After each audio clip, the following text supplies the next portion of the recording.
Yo, I'm Q Harrison.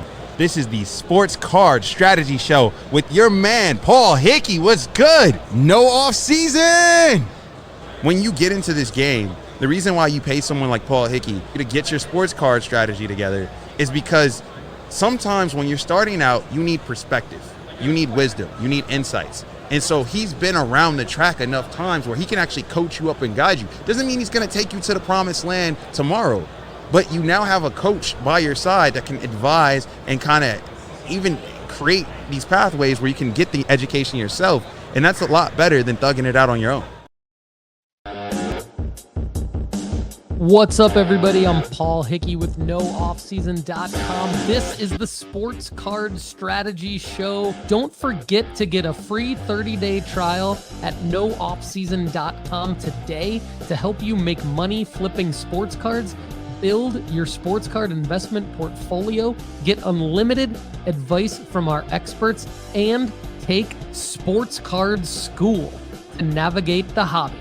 That's NoOffSeason.com. Get your free 30-day trial today. All the data we use on the Sports Card Strategy Show is from MarketMoversApp.com. Use code NOOFFSEason at MarketMoversApp.com to get 20% off for life after a free 14-day trial. All right, let's get to the Sports Card Strategy. Yo, what's up, everybody? Paul Hickey here with NoOffSeason.com. This is the Sports Card Strategy Show. I'm excited. We're going to do a little something different today.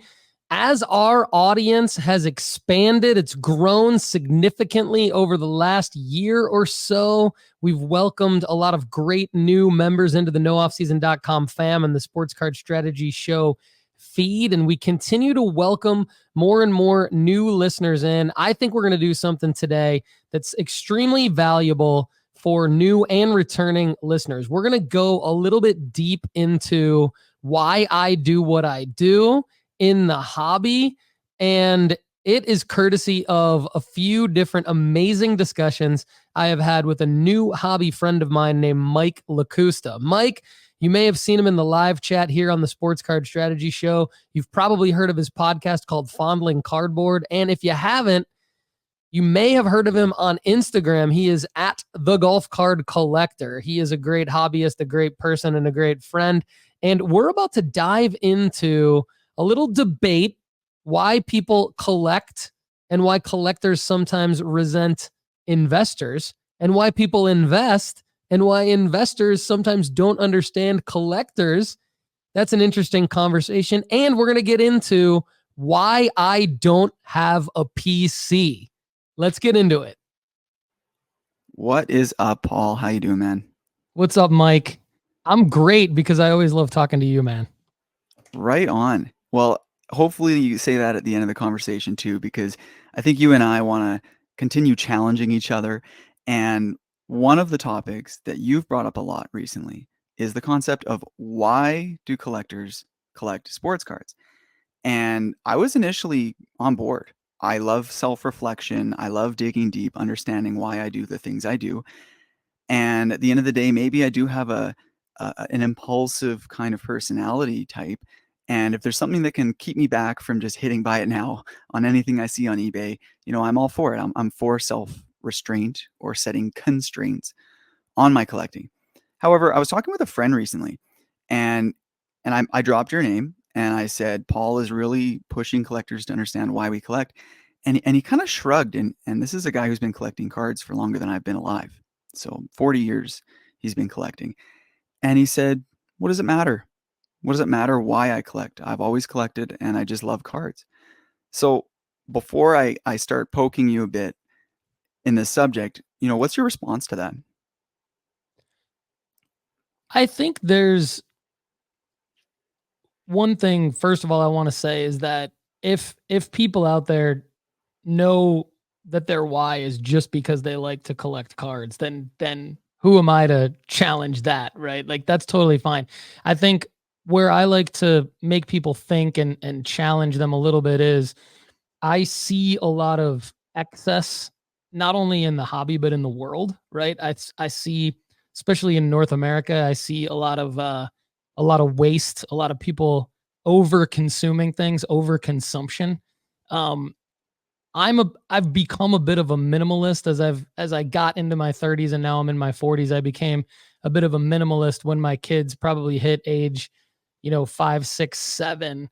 My wife and I looked around the house and we're like, why do we have all these toys? Like, why did we allow everyone in our world to buy our kids so many toys? And of course, we're fortunate enough to be in a position where, we have friends and family who can buy us stuff with their disposable income, right? I think that's pretty common in middle America, right? So, I kind of, my wife and I went through this phase in 2018 where we basically became minimalists, got rid of everything that we owned. We sold our house, we sold our cars, and we moved to Spain. And we lived in Spain for 5 years with our kids, in a less than 800 square foot apartment.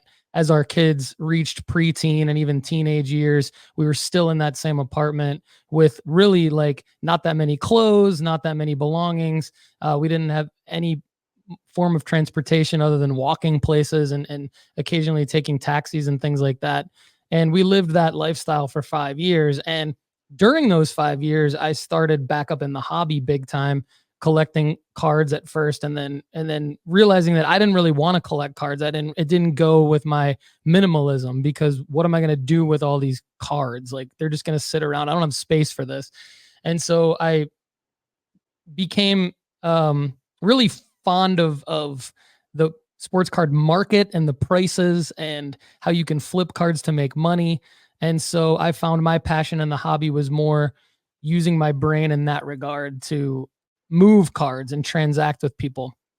And so I really started to think, like, why do people want to keep all of these cards? Like, why would you want to rip a box and get that? I get the instant thrill that somebody would get from ripping wax, but when I tried it myself, I felt gross about the excess product just sitting around that I didn't want, like, time and time again.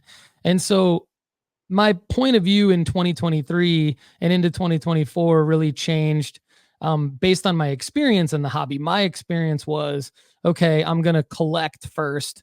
I'm going to rip wax. I'm going to try everything. I'm going to buy a bunch of singles. I'm going to see how this goes. I'm going to participate in breaks. I did that all through 2021, part of 2020, part of 2022. I felt gross about it personally. I felt like, why is there all this excess stuff?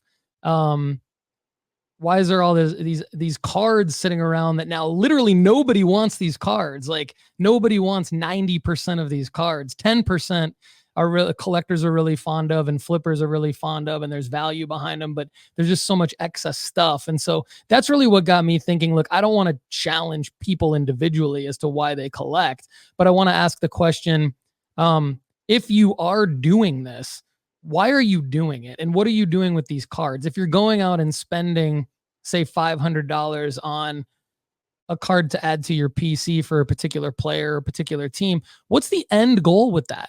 It's going to sit around? Are you going to display it? Is it going to make you feel good? I personally, that doesn't resonate with me. There's people that value experiences over things. There's people that value things over experiences. I don't fault any collectors out there for what they do in terms of how it makes them feel. I just kind of want to open up the dialogue with people like you. I'll drop Iowa Dave's name because I've been on his podcast talking about something very similar to this, and I like talking with him about it. And I think that when we can open up the dialogue between, say, investors, flippers, and more collectors, PCers, and talk about these things, I always enjoy it. I know you enjoy it too. Hopefully the audience does. And I don't want to come across like mad at collectors or that I don't understand collectors. I just want to, on a person by person basis, I'm curious to know, like, what is your goal? Like, is your goal to have every Steve Nash card in the world? Is your goal to have only a certain subset of Steve Nash cards? And I'll stop on this one, Mike, and I'll pass it back over to you. But I think where this really comes from me, because I've been married for almost 20 years and I love my wife. Like, we have an amazing relationship. I think about, what if my wife walked into my office and said, and she's super supportive of everything I do, so this wouldn't be like a fight, but I think about, what if she walked into my office and she said, holy crap, you've got $5,000 worth of Magic Johnson cards in here. I wanted to take a vacation 2 years ago and you told me we didn't have the money. WTF, right? So I think about those kinds of things when I make my decisions. I think about my kids' college accounts. I think about all sorts of things, right? I think about paying the bills probably more than anything. And I have a team at nooffseason.com, lucky enough to have a team and pay some salaries. So it's like, I think about, am I going to hold this grail card when I could be paying this person's salary? And I don't want to be nervous about taking, my wife out to a nice dinner because of the cost. So I think I'm coming at it from a standpoint of like, look, great. If you want to spend your disposable income, your hard earned money on something that makes you feel happy, and that's a card, phenomenal. I love that. I wouldn't be able to do what I do without that, right? Like, let's be honest. I know that. But I'm just curious, like, what are you guys doing? What are you PCers doing? What are you collectors doing? That's all. There's a lot to unpack there, Paul.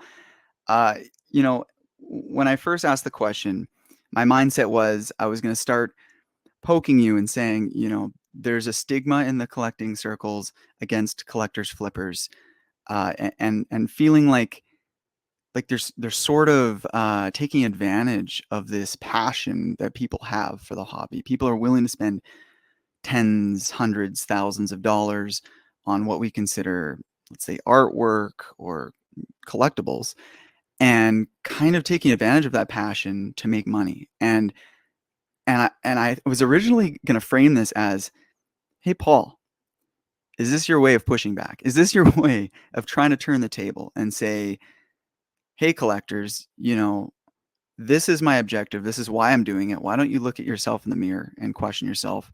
Why are you collecting? And I thought maybe there was a bit of resentment in it. But when you explain that you came from this minimalist lifestyle, I start to understand why on a personal level, you don't understand the collector's journey, the hoarder personality type, as you've accused people of in the past. I don't think you've accused anybody specifically, but you've thrown the word around there.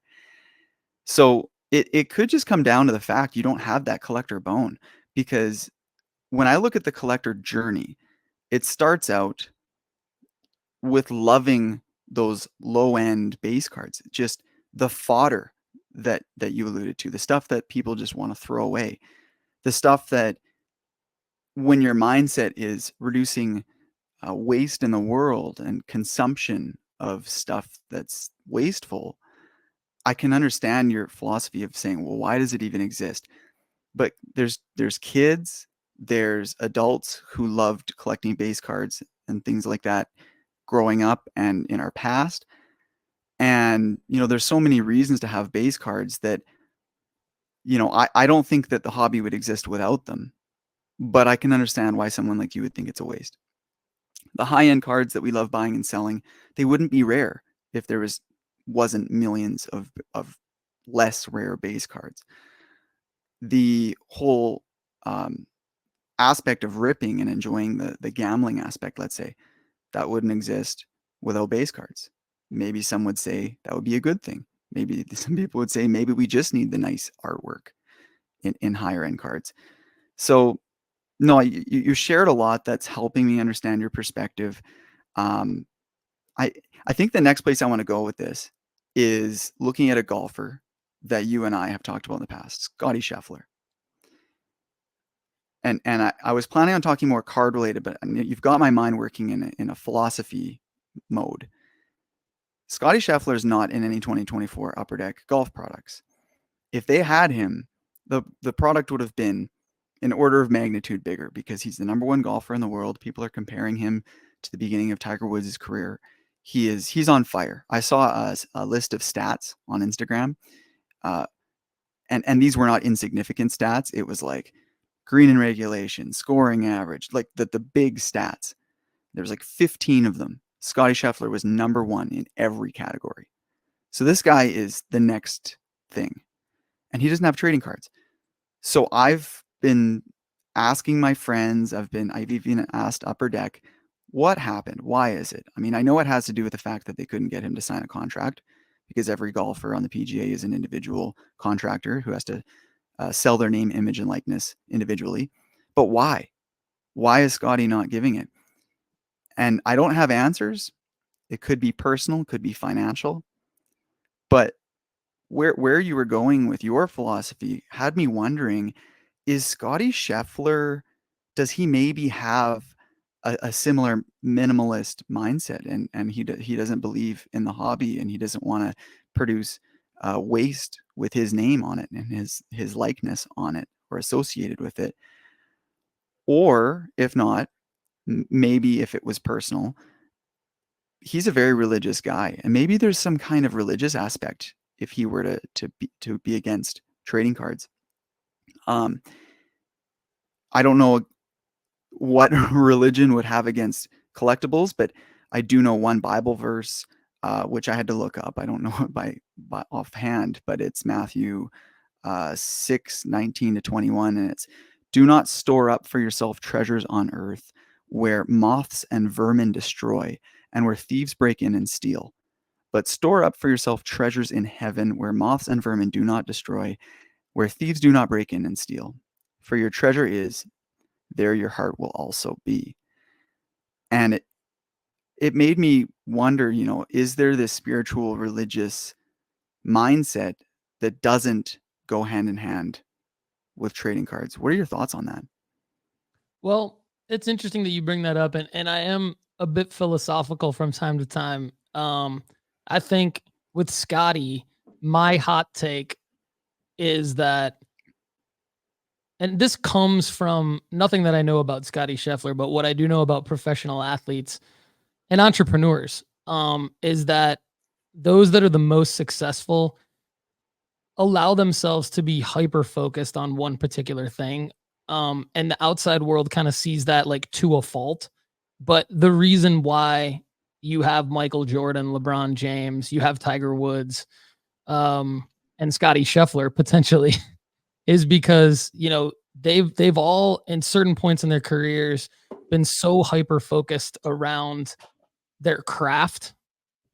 And from time to time, professional athletes allow themselves to dabble in other things or get distracted in other things. I mean, Shaquille O'Neal's a good example. He's done a lot in his career. Throughout his career, he's always done multiple things, and he's been he's successful on the basketball court. But there's some people that prefer to be just hyper focused on their craft, and they're okay spending their time only doing that and only making money doing that, and not using that celebrity to make additional money. And I've just seen that a lot in professional sports. Personally, I've seen a lot of professional athletes that I've worked with personally that have no interest in media interviews. They have no interest in any kind of endorsements that require additional time, because what they want to do is they want to spend their time honing their craft, and then spending it doing other things that they love to do. So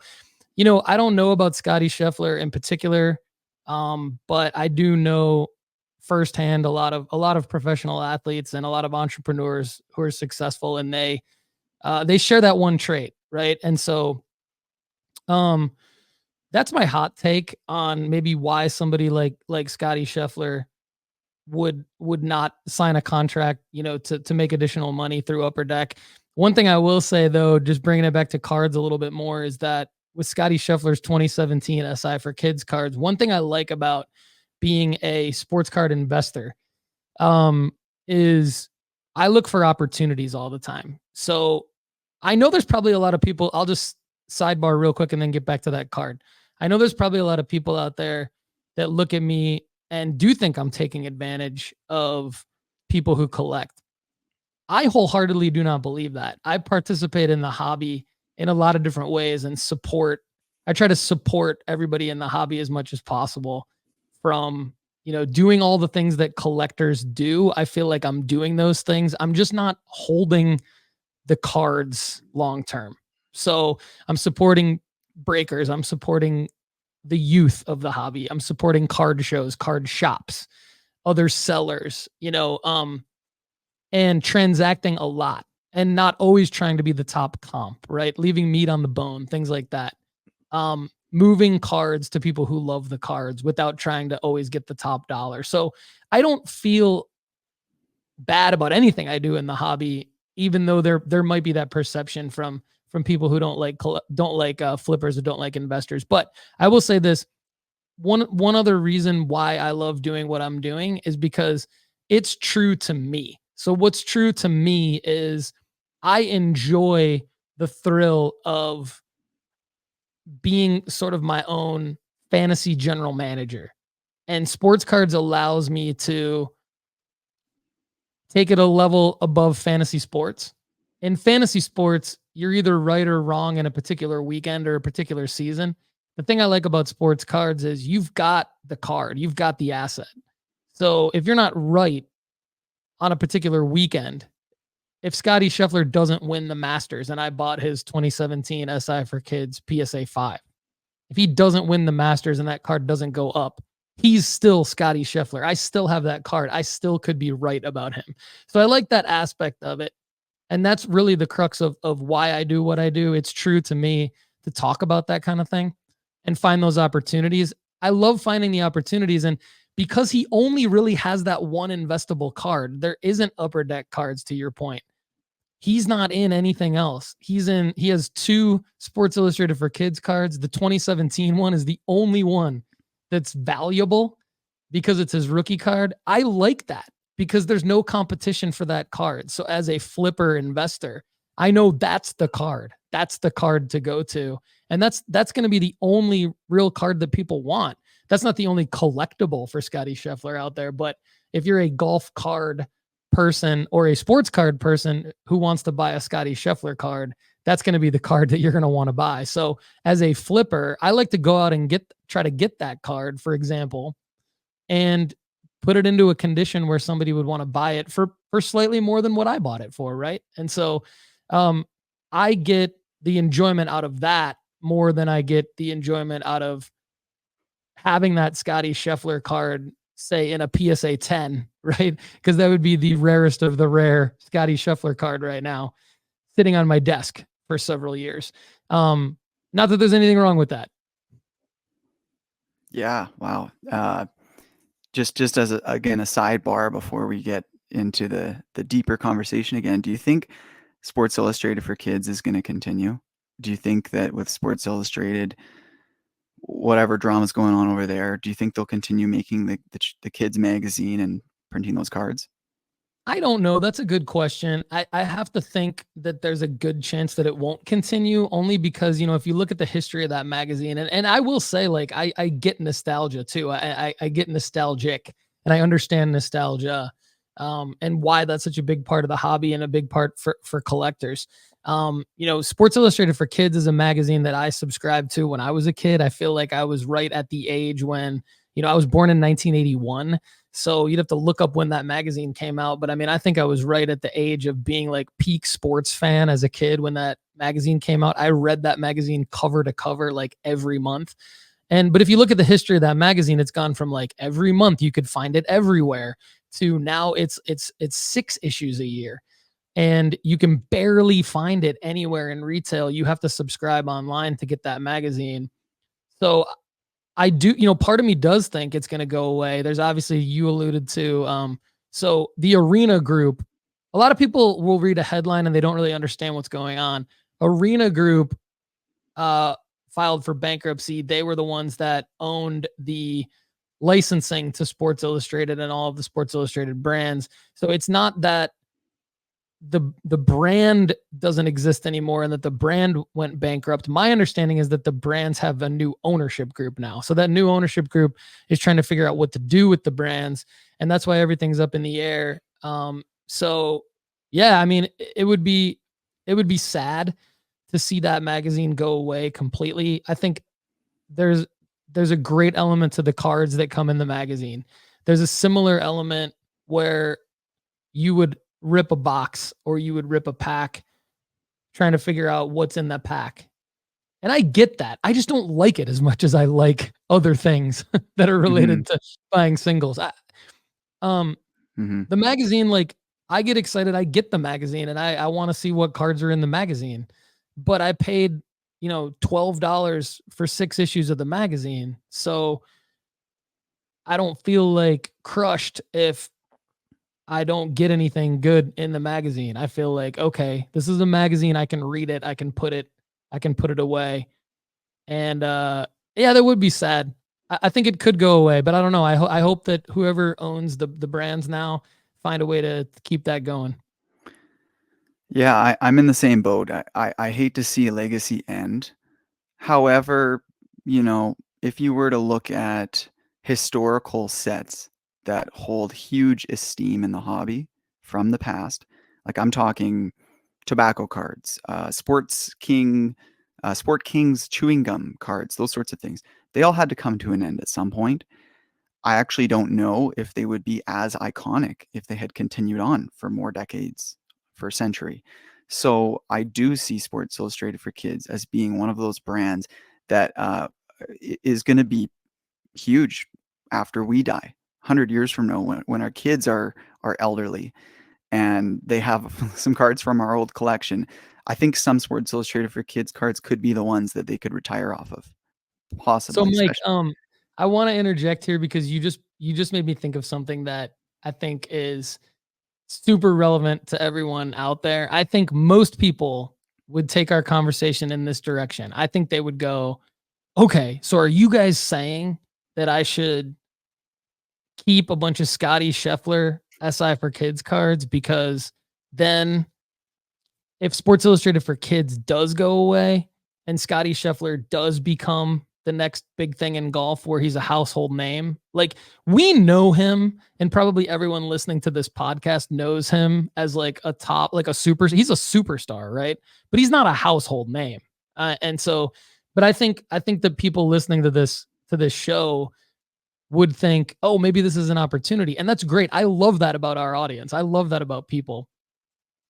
But I want to ask you, in my mind, because I don't like to try to be right about those things. I don't like to. This is the other thing about me not holding cards very long. I don't like to put myself in a position where I'm guessing that multiple things could happen and then I'm waiting holding that asset for 5, 10, 15, 20 years because I think it goes along with what I talked about earlier. Like if I could get $150 for my Scotty Scheffler 2017 PSA 5 now, I know what I'll do with that $150 and I'll be up $50 from where I bought it. And that makes me feel fulfilled as a human being. That makes me feel like I accomplished something. Like somebody might look at that and go, oh, well, he's just about that $50. Okay, that's fine. But really what I'm about is like feeling fulfilled as a human being and like I accomplished something, which I think the person who bought the Scotty Scheffler card would feel the same way about having the card for whatever reason they bought the card. My question is, should people be thinking like prognosticating in the long term based on what you said on a card potentially going up in value based on a brand? Because I agree with you. I think if that brand goes away, I totally agree with you. I think like Sports Illustrated for Kids could be some generation's version of like the T206 tobacco cards, right? That very well could happen. Does that mean that there's additional value in the early Tiger Woods cards, the LeBron James cards, the Victor Wembanyama cards, the Scotty Scheffler cards? Like, does that mean people should go all in on the Sports Illustrated for Kids rookie cards, or does that just mean that it's interesting to think about, but everybody pump the brakes? Because I know where my mind goes, but I'm just curious to where everyone else's mind goes. Hmm. Well, my mind goes into, I guess, two directions, and it all depends on what your role is in the hobby. Circling back to you justifying what you do in the hobby, um, I said I used to be a little resistant towards that approach. However, I've come to accept that it's okay for people to participate in different ways, because I can't participate in the hobby in every single way. I just do it the way that I enjoy, and you're in the exact same boat. And it's okay that you and I don't enjoy doing the same thing. If we were playing basketball, it's okay if you get to be the big man and you like dunking on people, and I like to be the point guard and dishing it out to you. It's okay for us to like to do different things. So I don't have that investor mindset when I look at a card that I might want to hold on to for decades. I'm not thinking about it as a financial instrument. I'm not thinking about it as an investment. Maybe it's an investment, but it's an investment with utility value for me, the same way that my house has utility value. I would live in the card. I would treat it as artwork. It's hanging on my wall. If it depreciates, if it increases in value, so what? And so that's my approach. And so others like me, I would say, if you're trying to own that card because you want it, then have that investor mindset. When's the best time to get in on getting that card? If your goal is to sell it and you have a selling marker in mind, you have a time frame of ownership of that card, then I've got a couple, I guess, tidbits for your listeners. First, look at the era we're in. People are obsessed with sports cards. And as a result of that, the cards are well looked after. They're kept in pristine condition. They're graded the moment they are released. And so I feel like the superstars of today might not have a chance to become that next T206, because there's going to be a high population. These cards aren't getting fondled in school libraries like they were in 1996 when the Tiger Woods Sports Illustrated for Kids was first released. And so because that Tiger Woods card wasn't well looked after, sports card weren't, maybe they were booming, around then. That's when I guess PMG, Star Rubies, Upper Deck was hitting the scene. It was actually an amazing time for sports cards, but there wasn't this giant hobby. There was a much smaller group of people who were obsessed, and they were, especially Sports Illustrated for Kids, were just treated like a kid's novelty. So I wonder if any current superstar has the chance to be that multi-decade long investment. Maybe there's a kid right now, some 6-year-old who's learning to golf or play basketball or whatever sport you want to talk about, who's going to be the superstar 20 years from now.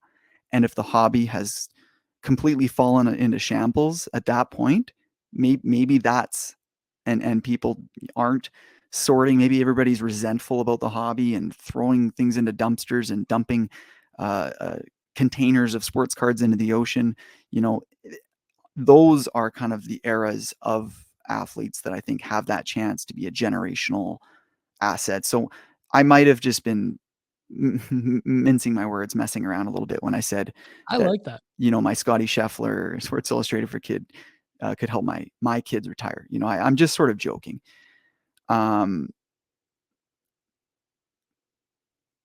Mike, do you mind if I take this in a different direction here? Because I feel like it's relevant to a few of the things that you've said. So I just want to ask you a quick question, because it's been on my mind. And I think the listeners will appreciate it. So my experience has been like fully immersive in the hobby for the last 4 years. And what's interesting to me is people who identify as collectors and have any kind of pushback towards people who identify as flippers or investors. I think they're better flippers and better investors than the people who identify as flippers and investors. And I'll explain a few things what I mean specifically. I think the best flippers and investors, the people who make the most profit on transacting in sports cards, are they're keeping more cards than people that don't keep cards. And I think for that reason, I don't understand the pushback, because the way that I see things is that I see we're all doing the same things. Whether you identify as a flipper, an investor, a prospector, a collector, whoever, we're all trying to do the same thing. We're all doing the same things. We're all trying to buy a card at its low point and own it as it's going up, and then determine what to do with it. And I think if you're a collector, you can't possibly be collecting everything, right? So, and in your collecting journey, you're picking up things that you don't want, and then you're moving those things for a profit to buy things that you do want. And so if I'm correct in any way, if I'm at any percentage correct in that statement, I would just challenge everybody to say, look, why would you be mad at anybody who wants to pay down their mortgage a little bit more, or pay their bills, or take their kid golfing with the money from a card flip? Why would you give that person any more pushback than you would give the person who would take that money and buy cards for their PC with it?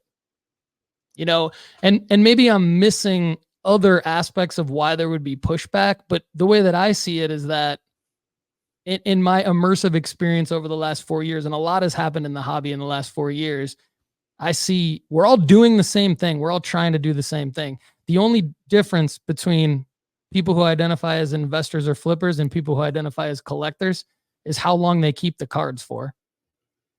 And I also see really most people in the hobby, and I've asked a lot of questions and surveyed a lot of people and talked to a lot of people, say that I've talked to card shop owners, I've talked to content creators, card show hosts, vendors at card shows, audience members of mine.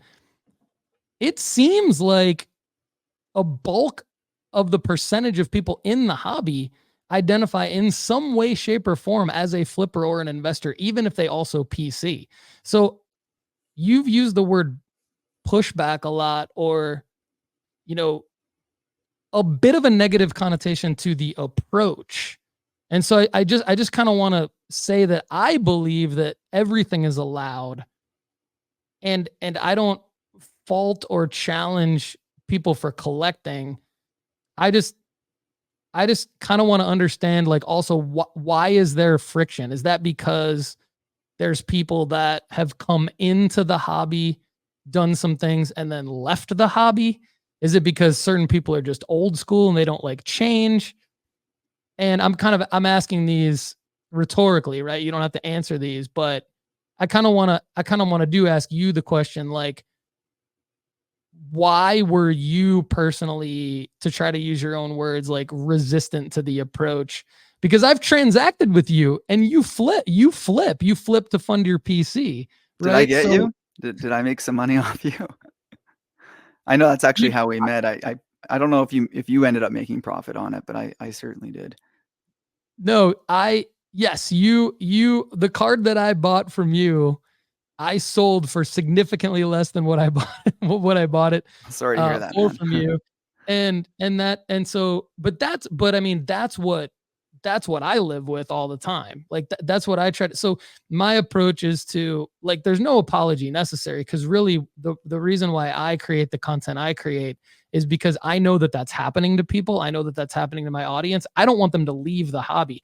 I think that based on my experience in the hobby coming in 2020, 2021, kind of as a newbie, the way that I was treated as a purchaser of sports cards, not from you, but the way that I was treated in general as someone trying to learn and trying to purchase sports cards did make me want to leave the hobby. And so part of the reason why I have the mission that I have right now to help people make money flipping sports cards is so they don't leave the hobby. Mm-hmm. So I think that I get taken aback sometimes when there's negative connotation to what I do. I don't really understand it. That's a really loaded question, but that's exactly where we needed to go. Why did I have this negative connotation about investing and flipping? And I might open a can of worms right now within myself. So I'm kind of excited to go here. And so try not to take offense to anything I say here. Let's just hash it out because we're friends here. But I think ultimately it came down to the motivation. So for a collector, the motivation is to have fun. It's to escape from the stresses of reality, to connect with people and do all these sorts of hobby things. And for people to come in with just pure financial motivation, it feels like our passion is being threatened, it's being monetized, and it's being taken advantage of. As you said, though, the collectors are probably the best ones at flipping and making money, and so it seems like that's not fair for a collector to have that mindset. But to the first kind of analogy that popped into my mind is when you say that we're doing the same thing and that a collector is actually the best flipper and investor, to me, that's like saying that somebody at the IRS is the best at committing fraud. Sure, they have all the knowledge, they have the tools, but they would be taking advantage of that knowledge at someone else's expense. However, that's not a fair analogy because investor flippers are completely legitimate participants in the hobby. They're not doing anything illegal. It's just that's kind of that was the first thought that popped into my mind. And I should probably squash that thought because that's not fair. Everybody can participate in the hobby the way they want to do it. And maybe a more fair analogy would be like a tech entrepreneur being told, hey, you know everything about the industry. You'd be the best at investing in tech companies. And that entrepreneur just says, I want to build my business. I want to focus on engineering. I'm a tech guy.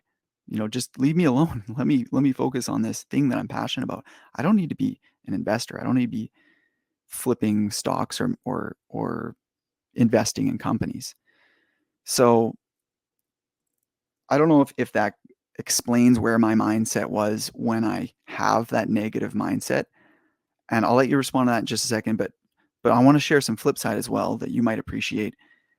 The hobby purists can often be no better. Like they can have this higher than holy mindset. And I think maybe I just showed that I had some of that. And it's not okay to be unaccepting of others and their approach to how they want to have fun in their hobby, or in your case, you do this full time, creating content about the hobby, growing awareness of it. So, the collectors who have those automatic thoughts like I did, that's not okay to put others into a box comparing you to fraudsters. So what do you think about all that, Paul? Yeah, well, I appreciate you a lot. I mean, you and I have become really good friends, and I think it says a lot about people in the hobby. Like, I think you and our relationship is a great example of like what the hobby should be. We're a success story because I think what you said was alludes to a lot of what goes wrong, right? There's a lot of friction, a lot of people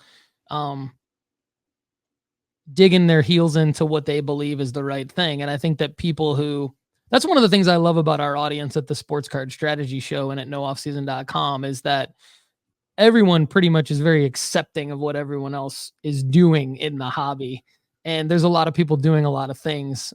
We've mentioned, breaking, we've mentioned ripping for personal enjoyment. We've mentioned buying singles and going after grail cards and PCing, and everybody at the Sports Card Strategy Show, and I think probably Fondling Cardboard, participates in a lot of great aspects of the hobby, going to card shows, going to, supporting local card shops and things like that. So I think I want to say that first of all, I think I'm starting to see that, and this is my philosophy kind of in everything in life, is that you really can't change people. You have to accept what you like about each individual person in your relationship with them to continue to build that relationship. And so there's one thing you said that I think will always resonate with me, and you're not the first and you won't be the last person to kind of to say these words in this way. You said that fun and enjoyment and escapism is why you're in it, and your take on why I'm in it and people like me are in it is financial gain. And the question I want to ask everyone, including you, is how much money do you guys think I make doing this? Like, how much money do you think I used to make? And how much money do you think I make leaving what I used to make to do this? Because I don't need to get into numbers, but I'll just tell you, like, I make about a quarter of what I could be making doing this. And the reason I'm doing this is for fun, fulfillment, escapism, because the rest of life is effing hard. So I want to say that to everybody. You don't know everyone that you think you know. You think you know me, and you place this label on me of being in it for financial gain when I position myself as I am here to help you make money flipping sports cards, because my experience is that it's darn hard to make money doing anything.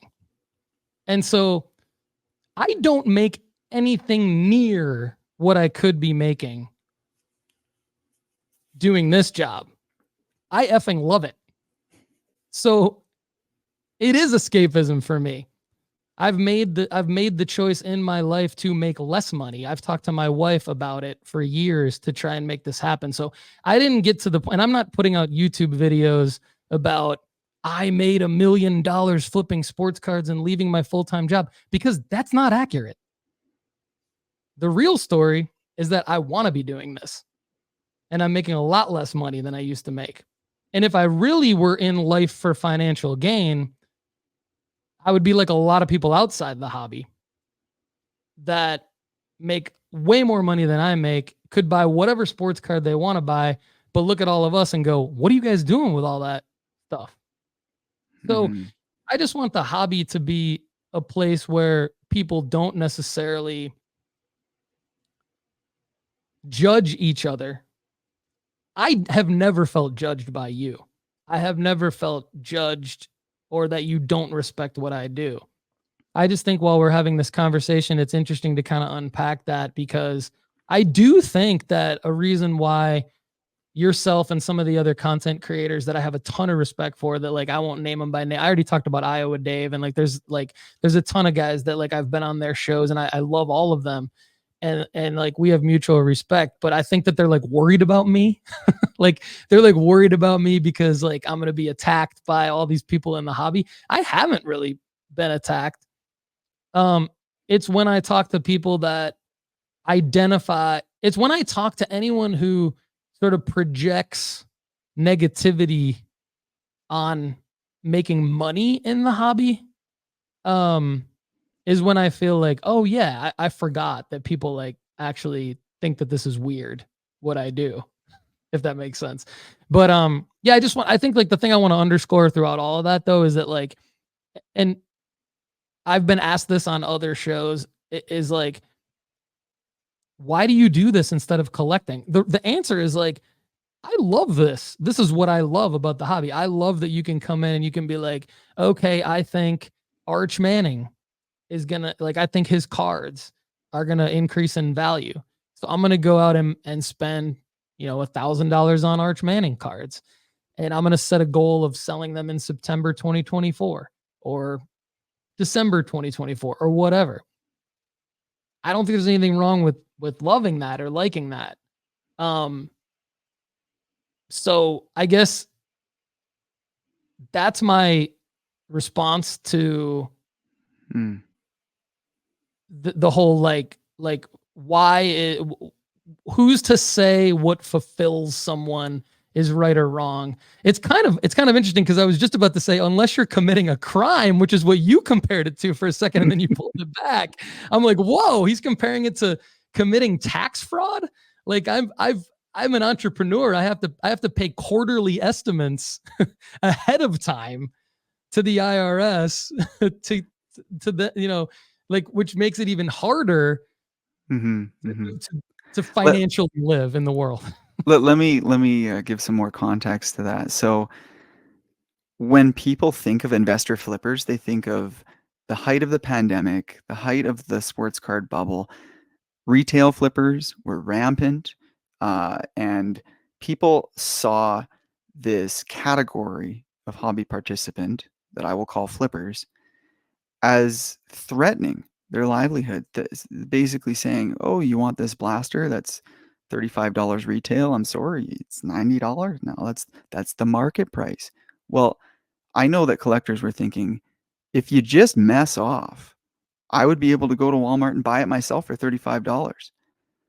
And I don't even know. I think it's legal to buy something at Walmart and then to sell it on Facebook Marketplace, still sealed, on still in its original packaging. I think it's legal, but is it gray area? I don't know.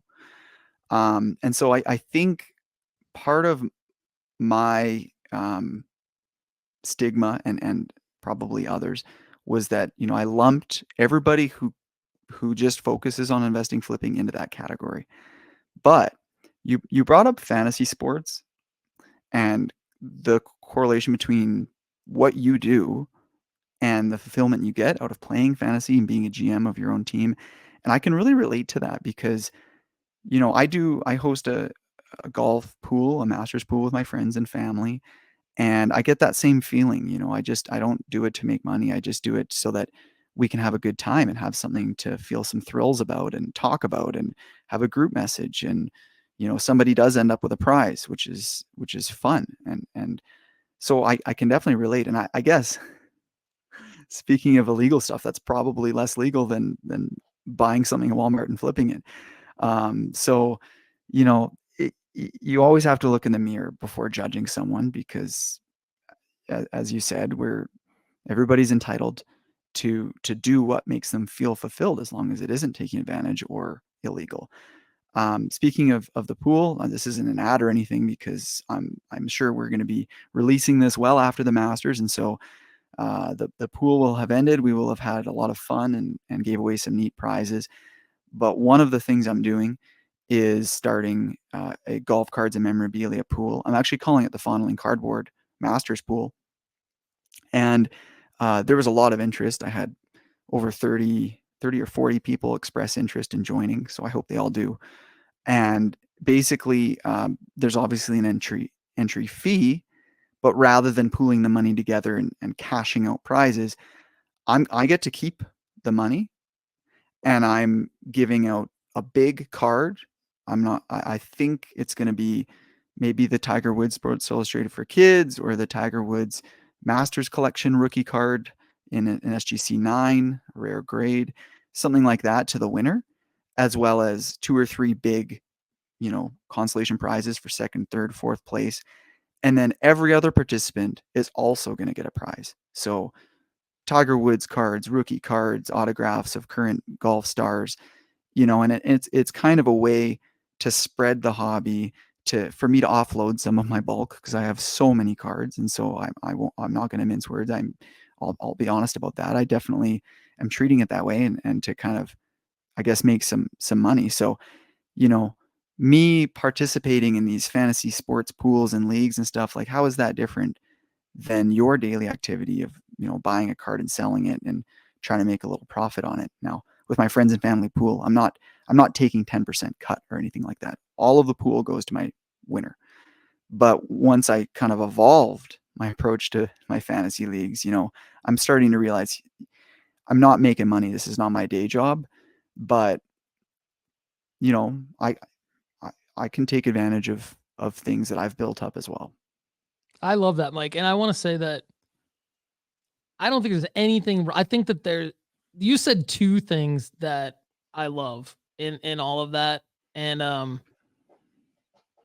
One of them was what you said about people that went into retail stores and did what they did. I wasn't even thinking, I wasn't even thinking about that because I literally would never do that. And fortunately for me, I was living in Spain when that whole thing happened, and I didn't even have the opportunity to do that. So I didn't even know that had happened. Like that kind of stuff happened kind of before I really got into it in early 2021. I mean, there was some raids of Target in early 2021 in the US and things like that where Target stopped selling Prism. But I think that was kind of the end of it. But I totally understand now where kind of that negativity comes from. And I think for us to have unpacked that in this conversation is pretty important, because it does make sense why there would be why people would be grouped together. But yeah, that's interesting. The other thing is before you yeah, move on, Paul, yeah. I'm gonna share something I honestly never even planned on sharing, but this is a safe space. Our listeners are friends and family in my eyes. So part of my stigma is also guilt. So I'll tell kind of how did this evolve. I got to rack my brain just for a sec. So when I got back in the hobby, I had a friend who kind of helped me get back in, and without uh, without trying I guess accuse him, he's a full on scalper. Okay, and he's my friend, and I don't say that just in the context of cards. Like this guy, uh, when we lived in Vancouver, would buy Team Canada hockey jerseys from China for $15 each, and he'd stand in the street selling them for $100 each. Like that, this is the kind of personality he has, and so he, one of the ways I got back into it is he saw that I was selling some of my cards. I was trying to buy a truck at the time, and I had some Pokemon cards and basketball cards that I thought, hey, I can make hundreds of dollars selling these things and put it in my truck fund. So I was doing that through Facebook Marketplace, and he reached out and said, hey man, I didn't realize you like cards. He said, I've got some blaster boxes from the latest release. Are you interested? And I was kind of taken aback. I'm like, oh my God, I never even thought about collecting cards again. And so I said, sure. And he swung by my house, dropped off a couple blasters. I paid double retail sticker without realizing it. I had fun ripping them. I don't blame him for selling them to me because that's what the market price was at the time. And so one day I was in between meetings. I'm in sales, so I'm traveling between my customers' offices, and I swung into Walmart in between meetings, and I'm sitting looking at all the cards, not really knowing the different brands. And I took a picture and I sent it to my friend, and I said, hey man, is this set worth anything? Do people like this? Like, is this worth buying? The craziest thing happened. He texted me back and he said, go around the corner right now. I was like, what? So I go around the corner and he's standing there with two of his friends. I was like, what are you guys doing here? And I said, shh, we're just waiting for the restock. And I guess his friends assumed I was kind of their ilk, someone who's stalking the stalking people, stalking meaning following them around, and the stalking people meaning the distributors who were putting the trading cards on the shelves. And within 5 minutes, this lady has a trolley, rolls it up, and starts unboxing the boxes. And the four of us wander over and start like vultures, just picking through, trying to, before she even puts it on the thing. And of course, they know her. So afterwards, my friend said, well, we wouldn't have done that if they don't want people sifting through their stuff. We would never do that. We want to be courteous. But we know her, and she actually thinks if we grab all the boxes we want and take them right up to the register, she doesn't have to stock the shelf. So she's cool with it. So at the time, I think UFC Prism, it was the inaugural set. And so I got a couple boxes. They each got a few boxes of UFC Prism. And I didn't flip them. I opened them. And I like UFC as a sport. I follow it. So I was excited. I didn't even honestly realize that Prism was the main set. And of course, the rest of those guys, they all just immediately posted them on Facebook Marketplace and sold them for 3-4 times the amount they bought them for. So fast forward to, a month later, again, I'm between meetings at work, and I swing by Walmart, except this time, I'm a little smarter. I kind of know what I'm looking for. And I end up buying basically anything that says Prism. So some football, basketball, UFC, whatever's there, and spent, heck, $500, something ridiculous that I wouldn't want to spend for myself. I go home and I bought the stuff just because they told me that's the stuff to get. Never leave it on the shelves, they say. So I'm sitting there staring at my stockpile. I open up the UFC because I like it. I open up a basketball blaster. And of course, I hit nothing. That's what happens when you're gambling, when you're ripping product. And so I'm sitting there staring at, another $400 worth of product. And I'm like, geez, I regret buying this stuff. I'm just going to sell it. And so I post literally just a picture of all the stuff, $1 on Facebook Marketplace. I said, I bought too much. I need to offload this. And I got all kinds of messages, probably because I put it as $1. And people like, hey man, can I buy this? I'll offer you this much. I'll offer you this much. I'm like, geez, these people are offering me more than I bought it for. And so I accidentally fell into this flipping game because I didn't understand the hobby. I had a friend who was grooming me, for lack of a better word. And, later on when I look back, I didn't give a crap about most of those boxes I bought. And, I didn't sell them for what people were offering me more. So I said, sure, come get it. It's yours. And I made money flipping these retail products. And I was one of them. And I don't have anything against you, Paul, but there's something in my mind that puts anybody with financial motivation into the same bucket. And, you not even really thinking about that, kind of makes me realize that, my mind's not in the right place when I'm thinking that way. Interesting. Thanks for sharing, Mike. I mean, one of the things I wanted to say, the other thing I wanted to say actually goes exactly along with, I think, the whole theme of what you just said. And that is, I admire your master's pool. I admire how you've taken it from, a friends and family thing, and you've built it into like a mini fantasy game, like business, where you get to make business decisions with it. Like you get to decide, you're fully disclosing to everyone at the beginning of the pool what's happening with it, right? Like they know when they're putting money in, what's happening with the money. Like you're going to keep X amount, you're going to decide what to do with all of that. They know, like you're saying, there's some of them going to be prizes, some of them maybe some financial back, maybe Mike will keep some of this for his time, like things like that, right? Like to me, and also, with your story about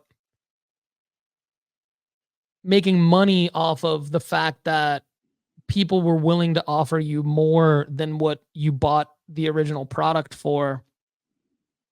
I admire those things. My entire life, like I consider myself like a really, really good person, but I've never had a negative stigma around making money or having financial gain. Like to me, there's a difference between being immoral and having financial gain, right? So like I think that like to me it's important that I clarify to everyone and to you that like I don't see making money as a bad thing. Are there things related to making money that happen in the world that are bad things? Yes. But I think I'm one of the few people that publicly, especially in the sports card hobby, says I like to make money. Like I like the money. I like to make, and I think that, but that's also, that's in the same breath, from the same place. I don't believe that making money is a bad thing. I don't believe that you should feel at all guilty about, I'm not saying that you do. I don't feel like you should feel at all guilty or hesitant to talk about your master's pool. I don't think that you should feel at all guilty or hesitant to talk about the story that you just told all of us about making money on that retail product. I mean, there's a difference between someone who's STALKing the person who's STOCKing the shelves. And there's a difference between having the opportunity to buy something like a normal human being would walk into the store and buy something and sell it for more than what you bought it for because someone's willing to pay that. I think that number one can be immoral. I think that number two, the latter, is not. And so I think that there's, let's not, I'm not saying this like to like make anybody feel like I'm trying to be preachy, but I'm just saying like, let's please all try not to assume that because somebody says one thing that they mean all these other things. That's projecting onto somebody else. And I think that like, I don't know, I appreciate that you share the story about making money on those boxes. I mean, I consider myself like to have a very, very high moral compass, like a strong moral compass. I don't feel like you should feel bad about that. I feel like if you tripped an old lady and she was buying the Prism box for her grandson, well, yeah, I feel like crap about that. But I mean, like the fact that you were able to just actually walk into a store, the proverbial you, not you, Mike Lakusta, but like if any of you are able to go buy something and then sell it for more than what you bought it for, why is that bad? Now, if you're being an a-hole to someone and making somebody have a horrible day and you're stealing or something like that, or you're preventing somebody from doing their job, that's a different thing. So I don't know. I'm very specific on the situation when it comes to these things. I think some people group it all together. You're right. Some people do. And not that I became some esteemed flipper or whatever, but being associated with people who have gave me a bit of an icky feeling, let's say, because even I have a little bit of a resistance accepting, if you can sell it and make more money, that it's okay. I know it's okay, but because it's related to my passion, my hobby, my escape, it just doesn't feel right, especially with like retail product. It's like you're not putting any thought into it or effort. It's just the hottest thing. At least when you're investing, flipping with the Sports Card Strategy Show, you are planning out and executing a play. It's very fantasy GM style, whereas what was going on at the height of the pandemic just felt like a Black Friday, dirtiness. Like actually I've got another friend. I don't know why I know all the flippers in the city. I know like two. Another one who he's actually not pure collector, but he's a collector through and through. I've seen him spend ridiculous money on cards that I'm like, why would you buy that? No thought about flipping investing. So I know for a fact this guy's passionate about the cardboard, but at the same time, he was flipping. He'd go to the stock the stalkers and collect the products, sell some of it, open some of it, whatever, as kind of his way to fund his hobby. And this is a guy with a spicy personality, let's say. So someone who, maybe has his own morals. And if he sees someone not playing fairly, he'll say something about it and end up in a confrontation. And one morning at a Walmart, there was someone who was not following the flipper etiquette, let's say. So he explained to me that if you show up and you're the only one there, you're lucky. But apparently, even though there's 7 or 8 or 10 Walmarts in the city, whenever that stock happens, the flippers know about it. And they literally would line up. So whoever's there first gets to stand first in line. So if this guy shows up an hour before stocking, he gets first picks. And apparently the etiquette was you could basically pick one box, and then the next guy gets a box, and the next guy whatever, and then once it circles back to you, you get to pick second. So it's this fair way of getting product from the stalker. And apparently some guy who wasn't part of the regular circles was there and wasn't following the etiquette, just kind of barged right up and opened the box and grabbed 2 armfuls of product and started walking away. And the rest of the flippers were like, hey man, there's a system to this. and some yelling ensued. And my friend with the spicy personality, I'm sure he was one of the loudest ones. And at one point, he turned away, and the guy who wasn't following the etiquette punched him in the back of the head, and actually full on knocked him out. And he hit the floor. They called the police. This guy ran away. It was this big ordeal. And that is the kind of thing I think about when it comes to flipping. I don't think about people who are playing a fantasy league. I don't think about people who are participating in the hobby in the way they feel fulfillment. I just think of these dirty situations that I've encountered personally. Interesting. Yeah, I could see that. I could see why we've needed to unpack this, because, you know, for those of you who don't know, when you go to nooffseason.com or listen to the Sports Card Strategy Show, it's all about buying singles. It's all about buying singles from people on eBay. And like Mike said, having reason to believe that would increase in value over at a particular time, and with the strategy of selling it at that particular time, which is totally different than what Mike's talking about. But because it's in the same hobby, it's in the same, and you know, this is an industry. There's a lot of money in this industry. There are people that are only hobbyists, and I think Mike does a great job representing that faction. And like, you know, from my perspective, there are people that just love sports. They just love sports cards. They love following. They, you know, maybe some of them bet, maybe some of them play fantasy sports. I think when, you know, the big buzz phrase since 2021, it's been a long time since people have been saying this, is 10x the hobby. How are we going to 10x the hobby? All this stuff.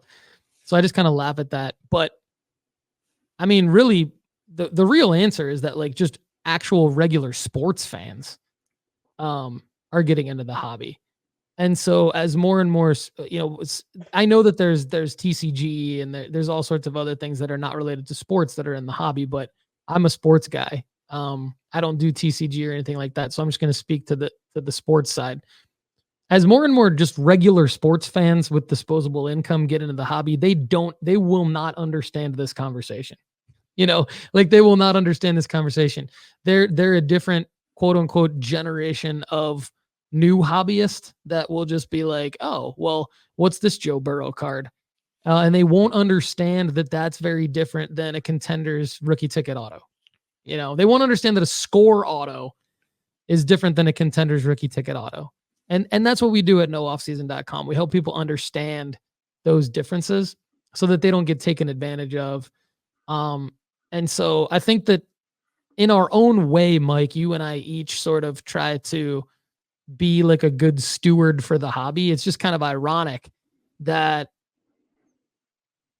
I would say that about myself when I also say that I help people make money, right? But I think that now that we've kind of unpacked this, like, neither you nor I, or I don't think anyone out there in the audience wants anyone to have a bad experience in the hobby, feel like they were taken advantage of, feel like they were duped or somebody sniped them or whatever it is. And certainly nobody wants to get physically assaulted. I mean, that's just a whole other thing. I could see definitely where you're coming from with that story. And I think everybody wants to feel the escapism in their own way.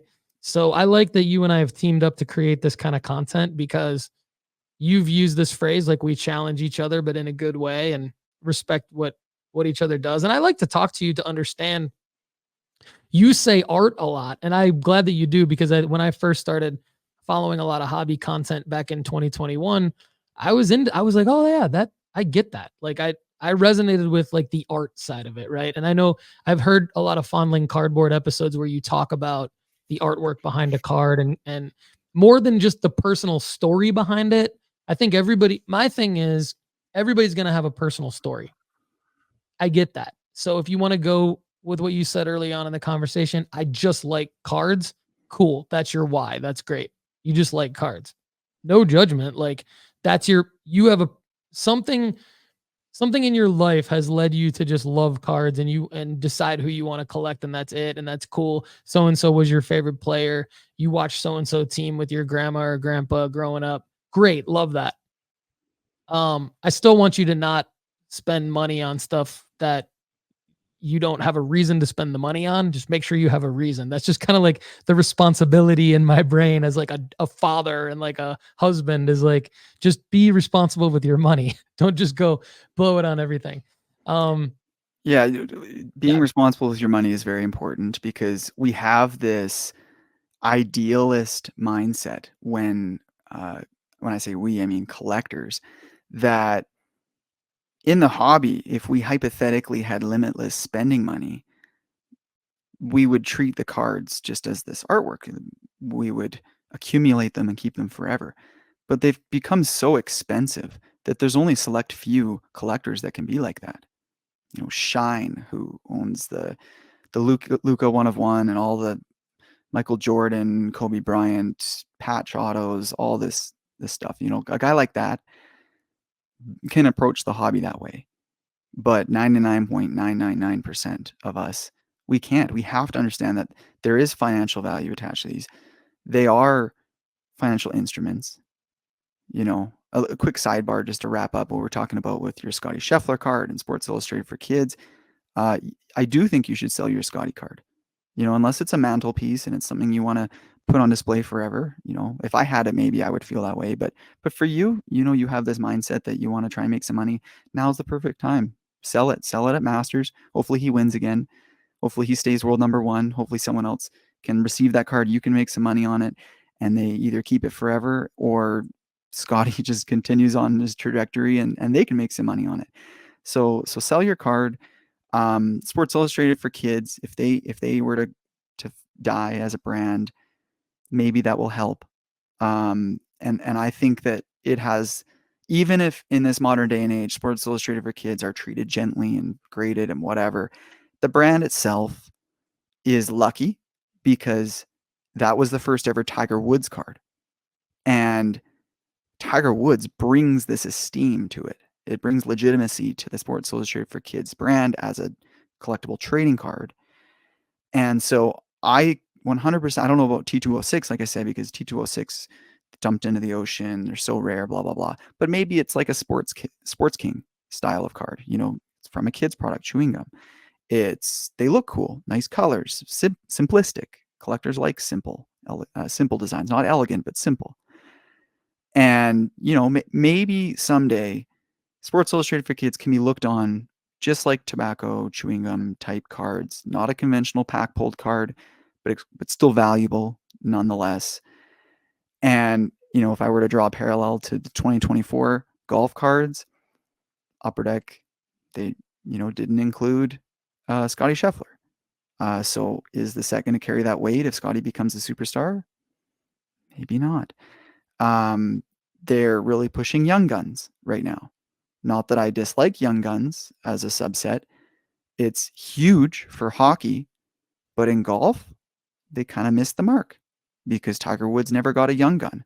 Young guns were first introduced in golf in 2001. Most people don't know that because there's only 15 or 20 young guns cards. There's a Matt Kuchar. There's, I don't even remember the names. That's why they're not iconic. That was Tiger Woods' rookie year for Upper Deck sports cards. If they made a Tiger Woods young gun, a totally different story. You know, maybe the young guns could have been what I just described about the Sports Illustrated for Kids, but I don't think so. Just to wrap up, Paul, nobody can hold a card forever. Someday we will all be 6 feet under. And during our time in the hobby, we are curators of the cards for the life of that piece of cardboard.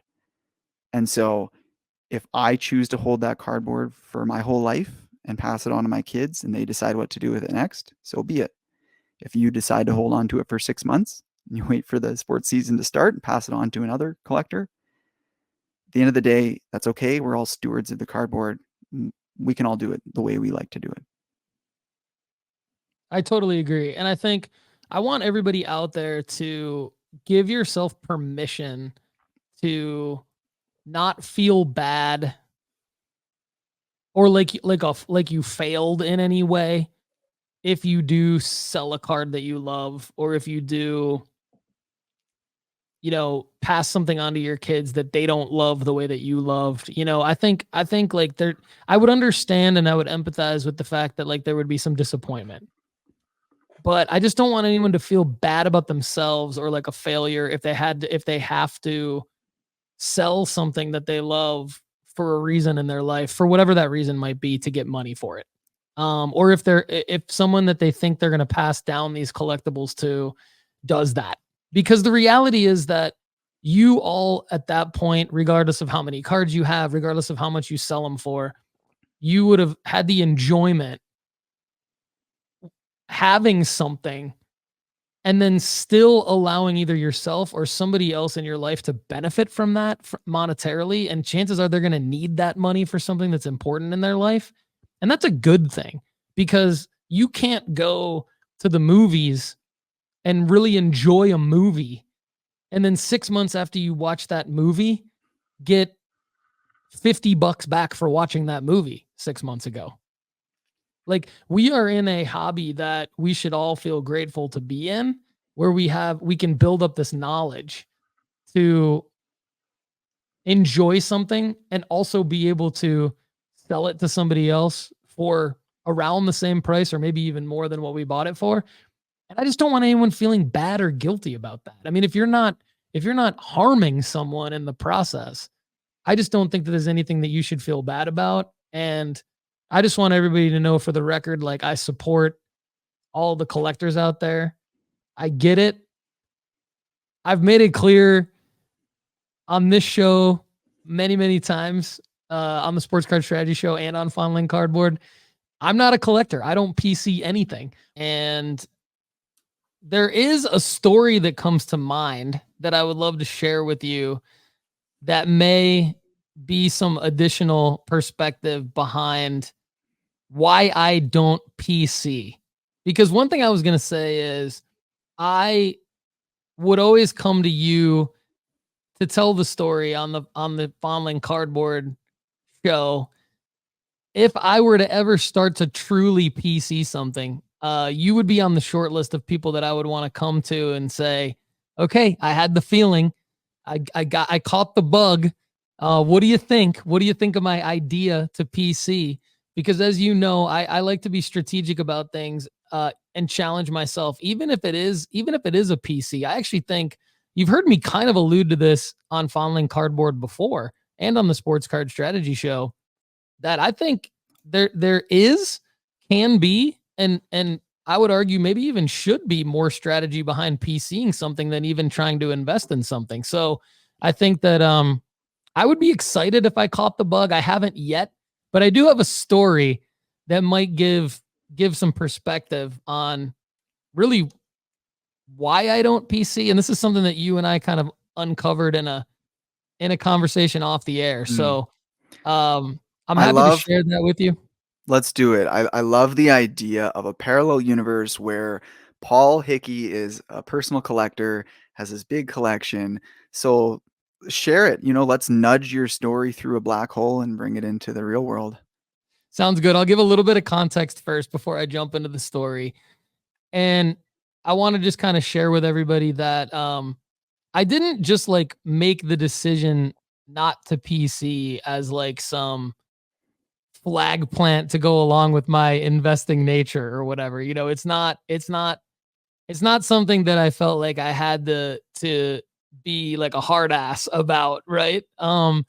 It really just happened. I collected as a kid, and there were cards that I collected as a kid and kept. And I found that old collection at the end of 2020. And that's what really got me back into the hobby. And what was in that collection was a lot of Ken Griffey Jr. cards, a lot of Magic Johnson cards, and a lot of Barry Sanders cards. And the story I'm going to share with you today is about Barry Sanders. And I have a unique relationship with Barry Sanders. When I was in the summer between 4th and 5th grade in Rochester Hills, Michigan, which is where I grew up, it's about 30 minutes outside of Detroit. So we all consider ourselves Detroiters, even though we didn't actually grow up in Detroit, because it's a very different place. It's in the suburbs. but it is about 30 minutes from Detroit. So we spent a lot of time in the city growing up. But Rochester Hills, to give a little bit of geographical context, is about 5 minutes from Pontiac, Michigan, which is where the Detroit Lions played when I was growing up. They played at the Pontiac Silverdome. Their practice facility was at the Silverdome, in the Silverdome parking lot. And I moved across town when I was in the summer between 4th and 5th grade. And if you've ever moved, there's a little bit of emotion tied to it, because even if you're only moving across town, you might be going to a different school. You might be not able to have the same access to the friends on your street, to the friends at your school. And when you're in 4th grade, that, has some pretty big impact on you. So I was a little bit sad that we were moving across town, even though I was also excited for the new school I was going to be going to, and for the new home that my family and I were moving into.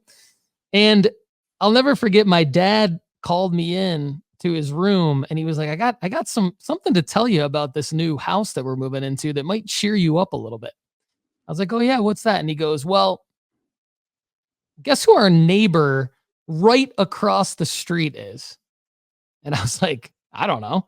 And he goes, Barry Sanders. And I just about went nuts. I was probably the most excited I've ever been in my life, because at the time, this was 1990, and Barry Sanders, for those of you who have lived under a rock in the sports card collecting world, was in his 2nd year with the Detroit Lions. So he's about, 21 years old. And how old are you in 5th grade, Mike? You're probably about 11, right? 11. I think you're about 11. So yeah. I'm 11. He's 21. And he's getting ready to go back to training camp with the Detroit Lions that summer. And we've met a few times. I just moved in. We've met a few times, just like how you meet your neighbors. I don't even know if you meet your neighbors anymore in this sad, sad world that we're in, but I digress. Back then you met your neighbors. Everyone was very friendly. And I was able to meet Barry, and he seemed like a very, very nice guy. And I knew the context of everything. Like, I'm a little kid. He's a professional athlete. Like, I need to go ask for his autograph at some point. Like, that needs to happen. Did that happen? Paul, were you totally into football? Were you totally into sports? Like, how well did you know Barry? Like, was this like, hey, I know he's famous and, I'm going to kind of gravitate towards him? Or was it like you watched some games, you knew who this dude was? I was already playing Tecmo Super Bowl. I was already buying every single Pro Set card pack box that you could buy at retail, at hobby shops back then. I was obsessed. I've been obsessed with sports since I was like 4.5 years old. And Barry Sanders was like my number one favorite athlete at the time, like far and away my number one favorite athlete at the time. So I'm really glad you asked the question, because I did not give that context, and that's very important. I was obsessed with the Detroit Lions, obsessed with Barry Sanders, just absolutely, completely starstruck by the fact that I was living across the street from him. And I know kind of the other thing that most people might be thinking is like, wow, Paul, like you were freaking rich growing up. You're growing up across the street. That was my thought, to be honest. Yeah. let me just say this. Barry Sanders lived in a ranch. So just 1-story, very, very small house, drove a used car, and lived just in a normal everyday neighborhood. Like, this was not anything special. So, you can even look up the address on Zillow right now. Go look up 635 Snowmass in Rochester Hills, Michigan, everybody. That was my house. And you can see, I believe 633 across the street, or no, it would have been 632 or 630, whatever the house across the street was. You can see, just not that special of a house, the ranch across the street. So Barry was out doing yard work one day, and this was probably in July, going into his second season. So no, it would have been going into 1991 when the Lions were in the NFC Championship game later that season. So put yourself back into that time period. The Lions ended up going to the NFC Championship game later that season. I had sort of met Barry. I had just moved in. He had been there for a couple of years. Obviously, he's going into his third season with the Lions. I'm a huge super fan of his. I'm a super collector of his, if that existed back then. So I had all the cards and everything, and they were really only Pro Set and Tops back then. So I had a Pro Set card in my hand. In fact, from the 1990 set that I wanted to go have him sign. And my dad was like, okay, you have like an hour before we go to like Kmart or something. We got to go grocery shopping at Kmart. I'm like, all right, that's cool. So I'm outside and I get up the nerve to go talk to Barry. It wasn't the first time I talked to him, but it was probably literally the third or fourth. And so I went over there and he was doing yard work, just normal dude out in his yard doing yard work. And after a little chit chat, I asked for his autograph. Will you sign this football card? And he looked at me and he goes, Paul, I'm just a normal guy. You don't want my autograph. Like that's nothing. Like, we're just friends. We're going to be friends. We're friends. Like, friends don't sign each other's autograph. Like, that's stupid. I'm just a normal guy. Like, you don't want it. And I was like, oh, okay. Like, you're joking, right? Like, I know who you are. Like, I know who you are. And he was trying to play it off like he's not who he is. He's not the number one running back in the NFL, didn't win Rookie of the Year, didn't win the Heisman Trophy, like none of this stuff, right? I'm like, okay. So I'm hanging out with him. I'm just like hanging, and he's more than happy to sit there and hang out with me in his front yard. And he's like, offer me a little, refreshment. So we're hanging out there. We're just talking. And my dad's like, hey, we got to go to Kmart. Like, it's been an hour. And I had probably asked him 3 or 4 times in the conversation, because I'm a little kid. I'm like, so you're not going to sign the card, I gotta jump in. Like, the fact that he's doing yard work means he really is that humble person. Like, he's not just trying to blow you off and he's just tired of signing. Like, it to me, this story is showing that Barry was really just down to earth and didn't like that aspect of fame and fandom. Yeah, and he's still like that to this day, which I'll tell you guys a little bit more about at the end of the story. And he's really amazing, and he's someone that has really given me a lot of perspective, like on my own life and in my own career. And I think that's why this story resonates so much with me from a card collecting standpoint. And I'll try to bring it all home with like how it makes sense as to why I don't PC.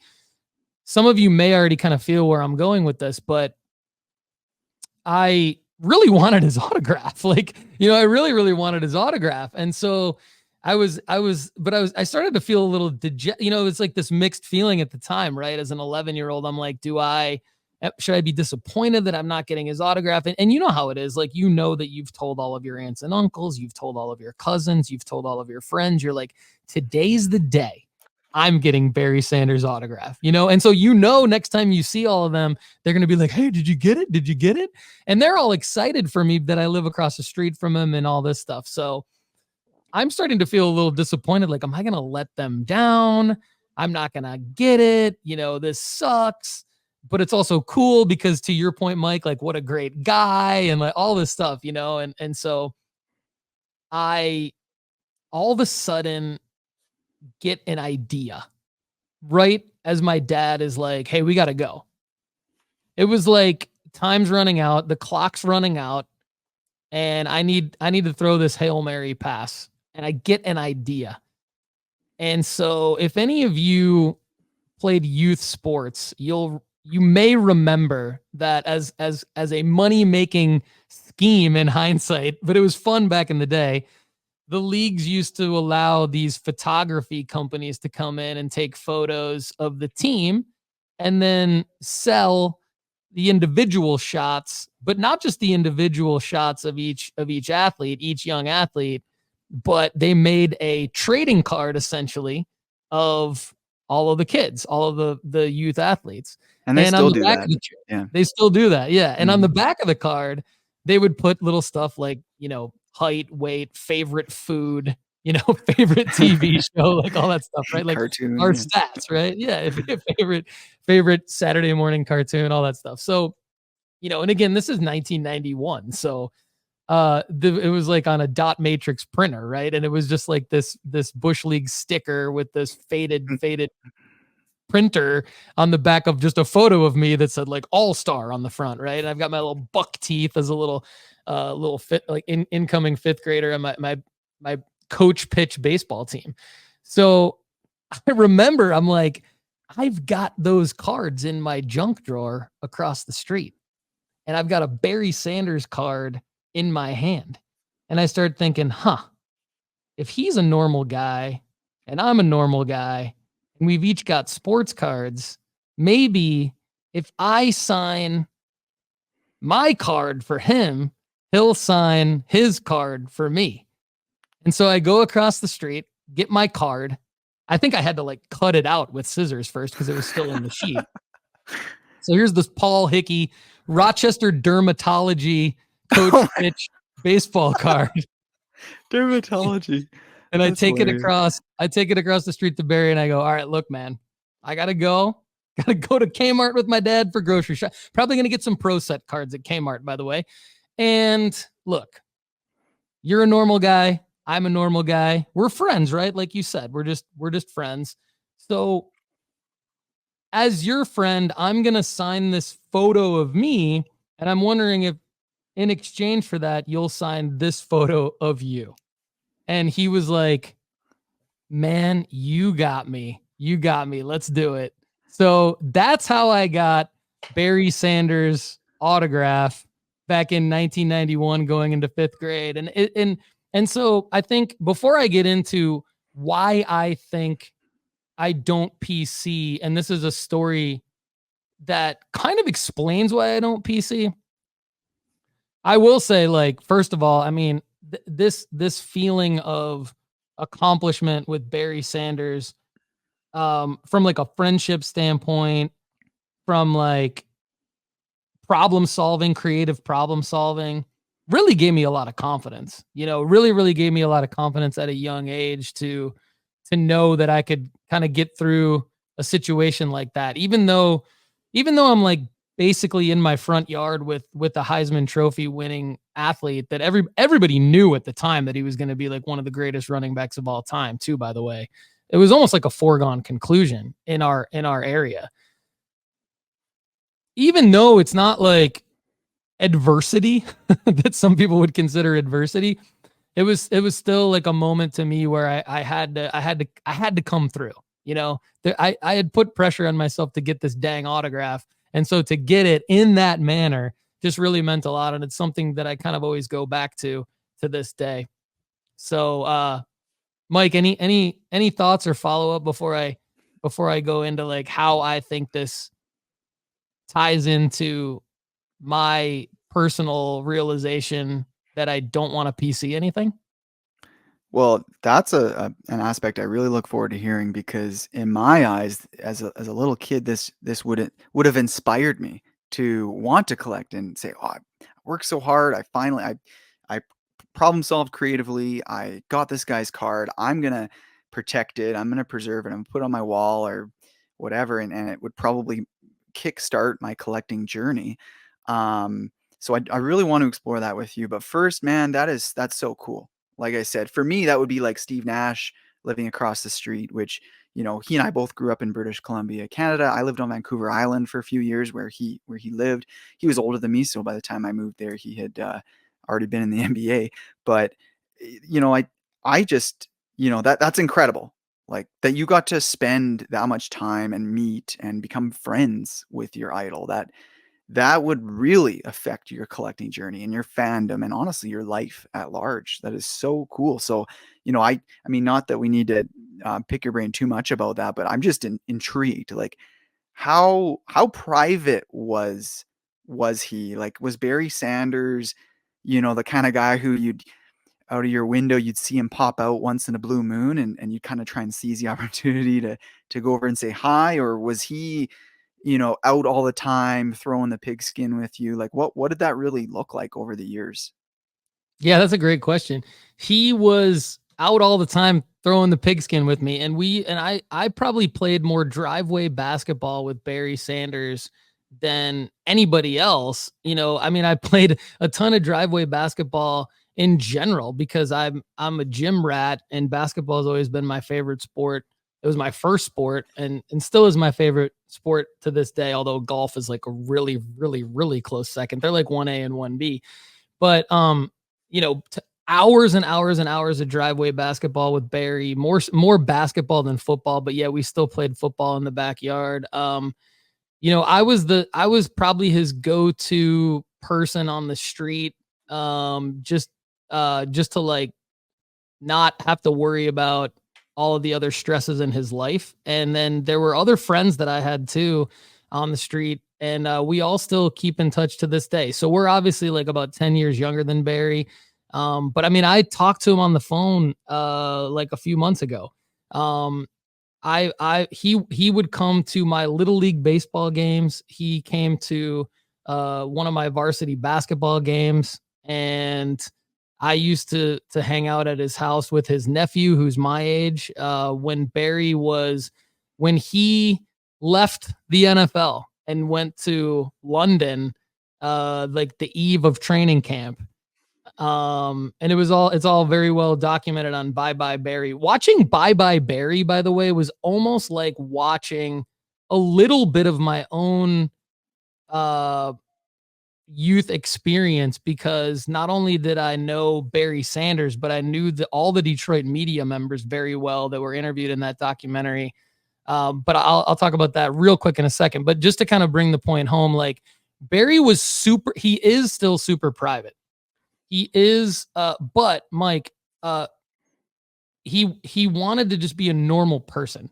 So he wanted to just be a normal neighbor. So he was out in the neighborhood all the time, had a relationship with all the neighbors, all the families, and still to this day, like ask me about my parents, right? And my parents almost consider Barry like, like to my parents who are in their 60s, they're like 10 or 15 years older than Barry, maybe 20 or so years older than Barry. Like they consider him kind of like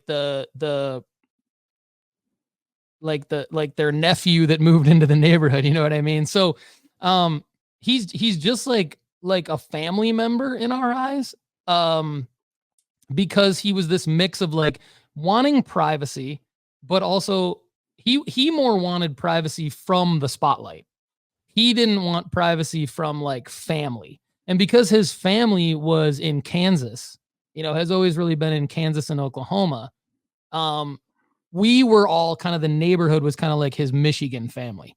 And so, of course, he had other people that he was close to, of course, that are closer to the Lions. But for the most part, that was Barry, and that still is him today. I mean, he still lives in Michigan. He obviously has multiple homes, right? So he's flying all over the place. And then he has his own family, right? Like he has his sons.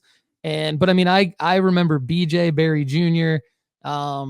And so it's very cool. Now, just real quick, like I will say, I'm going to bring it to collecting because I'm glad you asked that, because I wanted to say all that first. Before you get to collecting, I just want to hit a couple more things, because I probably should ask this at the very beginning.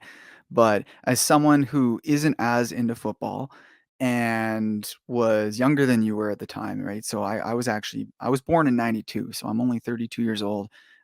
So my memories start, when it comes to sports in the late 90s.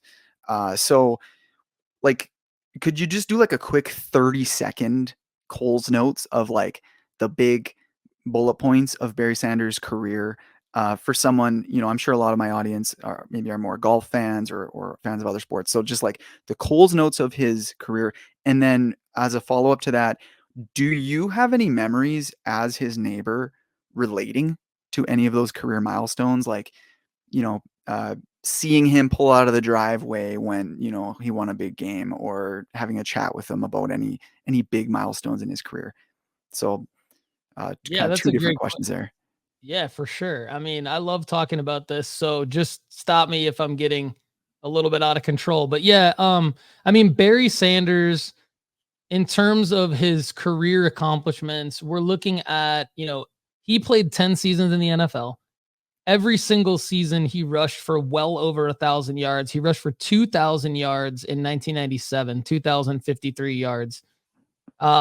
He is a 10-time Pro Bowler. 1997 NFL MVP as a running back. So, 1989 AP Offensive Rookie of the Year. He's obviously a first ballot Hall of Famer, six-time All-Pro. Barry, just to really drive it home, though, Barry was on pace to be the NFL's all-time leading rusher. Had he played like one more season, 1.5 more seasons, he would have broken Walter Payton's record. It was Walter Payton's record at the time. It took Emmitt Smith several more years and into kind of some junk years with the Arizona Cardinals to eventually break Walter Payton's record. But Barry was there, and so Barry decided at the time it didn't make sense to anyone going into 1999. So I graduated high school in 1999. So Barry retired. Barry's last season was my senior year in high school. And so coming out of high school, and I went to Michigan State. So I was getting ready to go to Michigan State, and his nephew, Adrian, is my age. So Adrian was getting ready to go play football in college as a wide receiver. And Adrian spent that entire summer at Barry's house. So Adrian and I were hanging out all summer together, and I was over at Barry's house a lot that summer with Adrian, hanging out with Barry. And everyone in the entire universe, it felt like at the time, was wondering, is Barry going to come back? Because everyone thought that he was going to either hold out, ask for a trade, or potentially retire. There was like this big rumor mill around Barry Sanders that summer. And so what happened was Barry didn't say anything to anyone about what he was going to do all the way until like literally the eve before training camp was about to start. So everyone thought he was going to training camp. And he said to me, Paul, I'm getting ready to go back to work. And he said that to me a couple weeks before training camp. So I was like, oh yes, he's coming back. And I didn't really go tell anyone. There was no social media back then. There wasn't even like barely email. So there was like I wasn't going to like spoil anything, but I think I might've told my dad or somebody like, hey, Barry like said he's getting ready to go back to work. Everyone I knew was asking me to try and ask Barry and figure out, is Barry coming back? Every single person. That's a lot of pressure on a little guy. And so I was like, yeah, I don't know, guys, like whatever. I didn't like my whole attitude by then, because again, we're talking about really 7 or 8 years before that. I was taught the lesson by Barry. I was taught the lesson of, I'm just a normal guy. Like I'm nothing. Like, don't worry about me. Like I'm your friend. Well, then he lived by that. Like we were friends and we still are friends to this day. So like, to me, he's not a big deal. Like when I see him on TV, I'm like, oh, that's Barry. Like I like forget. And I'm like, oh yeah, like he's on stage at the NFL draft. He's a Hall of Famer. Like, well, that's because he's also done all these things in his life. But to me, it sounds weird to say this, but to me, he's just like my friend, kind of like an uncle, really. You know what I mean? And so, a normal guy, because he acted that way after he told me that when I was a 5th grader. And so by the time people were asking me about, is he going to come back? And this is where I'm kind of answering your question too, Mike. It's like, was there any like moment, right? Well, that's kind of the one moment where it was, I have a ton of anecdotes, but like the one moment that I remember is like, he's like, I'm getting ready to go back to work. And I was like, yes, he's going to keep playing.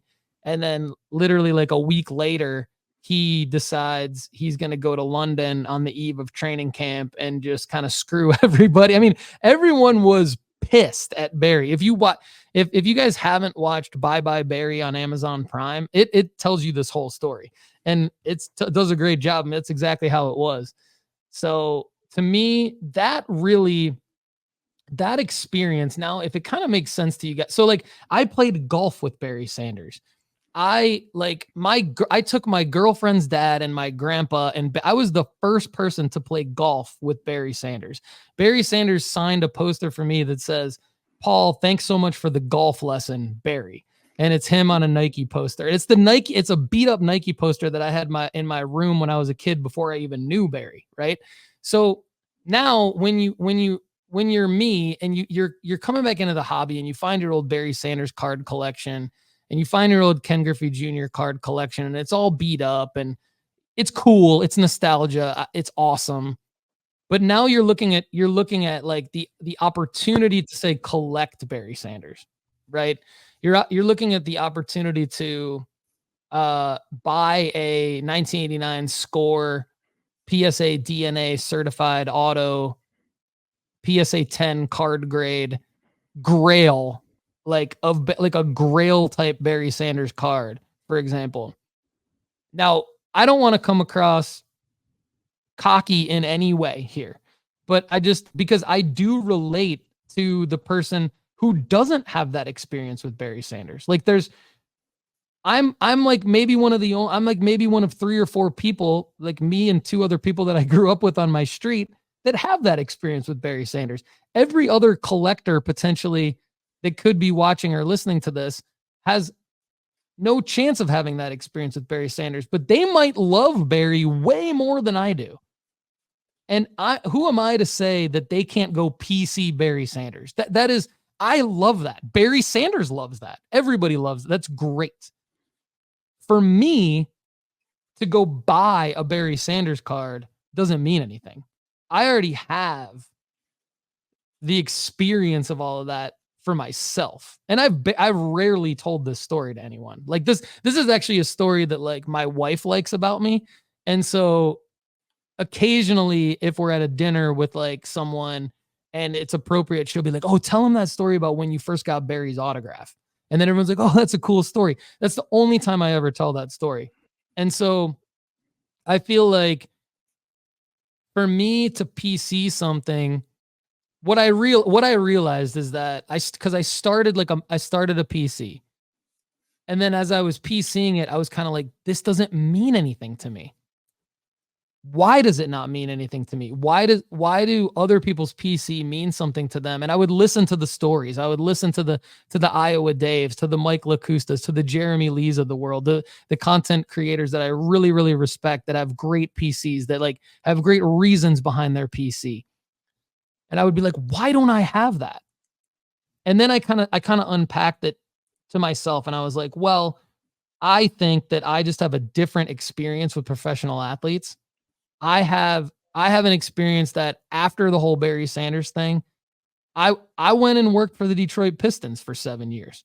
And so I worked with Chauncey Billups, Richard Hamilton, Rasheed Wallace. I worked with Bill Laimbeer. I worked with Rick Mahorn. I knew those guys. I spent every single day with those guys for 7 years. Well, not Rasheed and, those guys weren't there for 7 years, but Jerry Stackhouse, right? I mean, all these guys. And so even the women, I mean, I worked hand in hand with Olympians, gold medal winners for the USA, Swin Cash, Ruth Riley, Deanna Nolan. So for me, like I treasure those experiences. Like those are what you can never take those away from me. And as a sports fan who then worked in professional sports, that was a switch for me. You can't be a fan and work in professional sports. You have to be a professional at that point. And so that was a switch in my brain after being a sports fan. Now getting back into the hobby has been like a fan again. Like I'm a fan again. Like I've never been more of a fan. I feel like a little kid, kind of in the same way that people will post content on Instagram in the hobby about like, this is how this makes me feel. And it's like the meme of like, it's the 40-year-old dude who like turns into the 11-year-old and is ripping a box. Like I feel that way, but to like keep the person's card to me feels like after working with all these people and knowing these people personally, I don't want to ruin anything for anyone, because the reality is like all of these people that I named and all of their peers, they all treasure us as the collectors.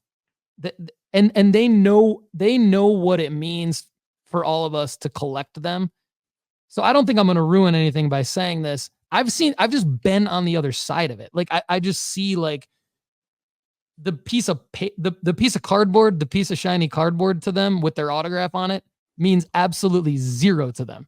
So I just kind of feel like if I'm going to go buy someone's thing and keep it forever, part of the reason why that doesn't fulfill me right now, it might change in the future, is I think because of like just this mix of all these different experiences that I've had, from the Barry Sanders personal experience as a friend to the like many professional experiences that I've had with all these other professional athletes and former professional athletes, where it's like very transactional. It's very transactional.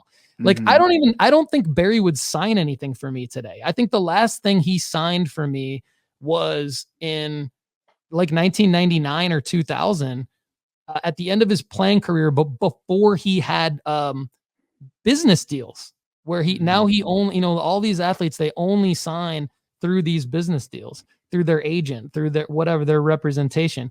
I think I had a conversation actually with Barry, maybe in like it would have been like 2006. I was running a fundraiser for the Pistons, and I was like, can you, because I was getting all the Pistons autographs, and like I was trying to raise money for charity through the Pistons Palace Foundation at the time. And I was running this fundraiser, and it was a bowling fundraiser with Rasheed Wallace, Chris Webber, a bunch of other Pistons at the time.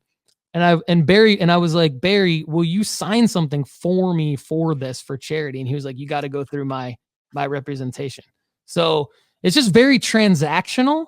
And so I think I look at this thing that I could buy. And to me, I think that's why part of the reason why I'm so transactional with it. Like we've unpacked, I'm transactional in the hobby. Like that's what drives me. And so I think that's like part of the reason why. Mm-hmm. Wow. I'm so grateful that you're sharing all this, that I get the exclusive lowdown. I'm not going to probe so hard that, you're going to share Barry's secrets or whatever, but like I for some reason, I just can't get off the topic because it's so engaging, so interesting. I mean, and it's because it's a world that I wasn't exposed to. As a kid, I admired certain athletes. I had this mentality that like, I honestly didn't really care about celebrities. Like I was the kid growing up where people would say, "Oh, you want to go see this movie? It's the one with so-and-so actor, Nicolas Cage or whoever." I can't even think of an actor that I literally just said Nicolas Cage as a reference. You know what I mean? Like, and so I would say, I don't know who the hell that is. I just like a cool movie. I like the action. I like the story. Like the actors, the celebrities, I don't give a shit. And I kind of had that same attitude with athletes, except for ones that like really stood out to me. Like Steve Nash is really the guy. And so that's why I PC him. I have that admiration for him. But I think the biggest difference is that you had that not only personal connection, but relationship. Like this dude was your friend and he was like a family member. And so for that and the lessons he taught you to influence your collecting, it really opens my eyes. Like now I get it. I get it why you don't value these little pieces of cardboard the same way that we do.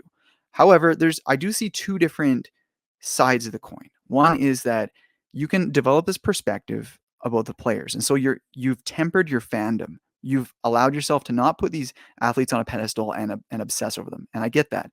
But to be frank, there are some people who collect cards because that is what they do. But there's others, I would honestly say more than half of the hobby, who just love cardboard. Like it's not about the guy. And like I was just flipping through my stack of cards here to see if there's anybody who, I have this deep admiration. Like I really collect the card because of that athlete.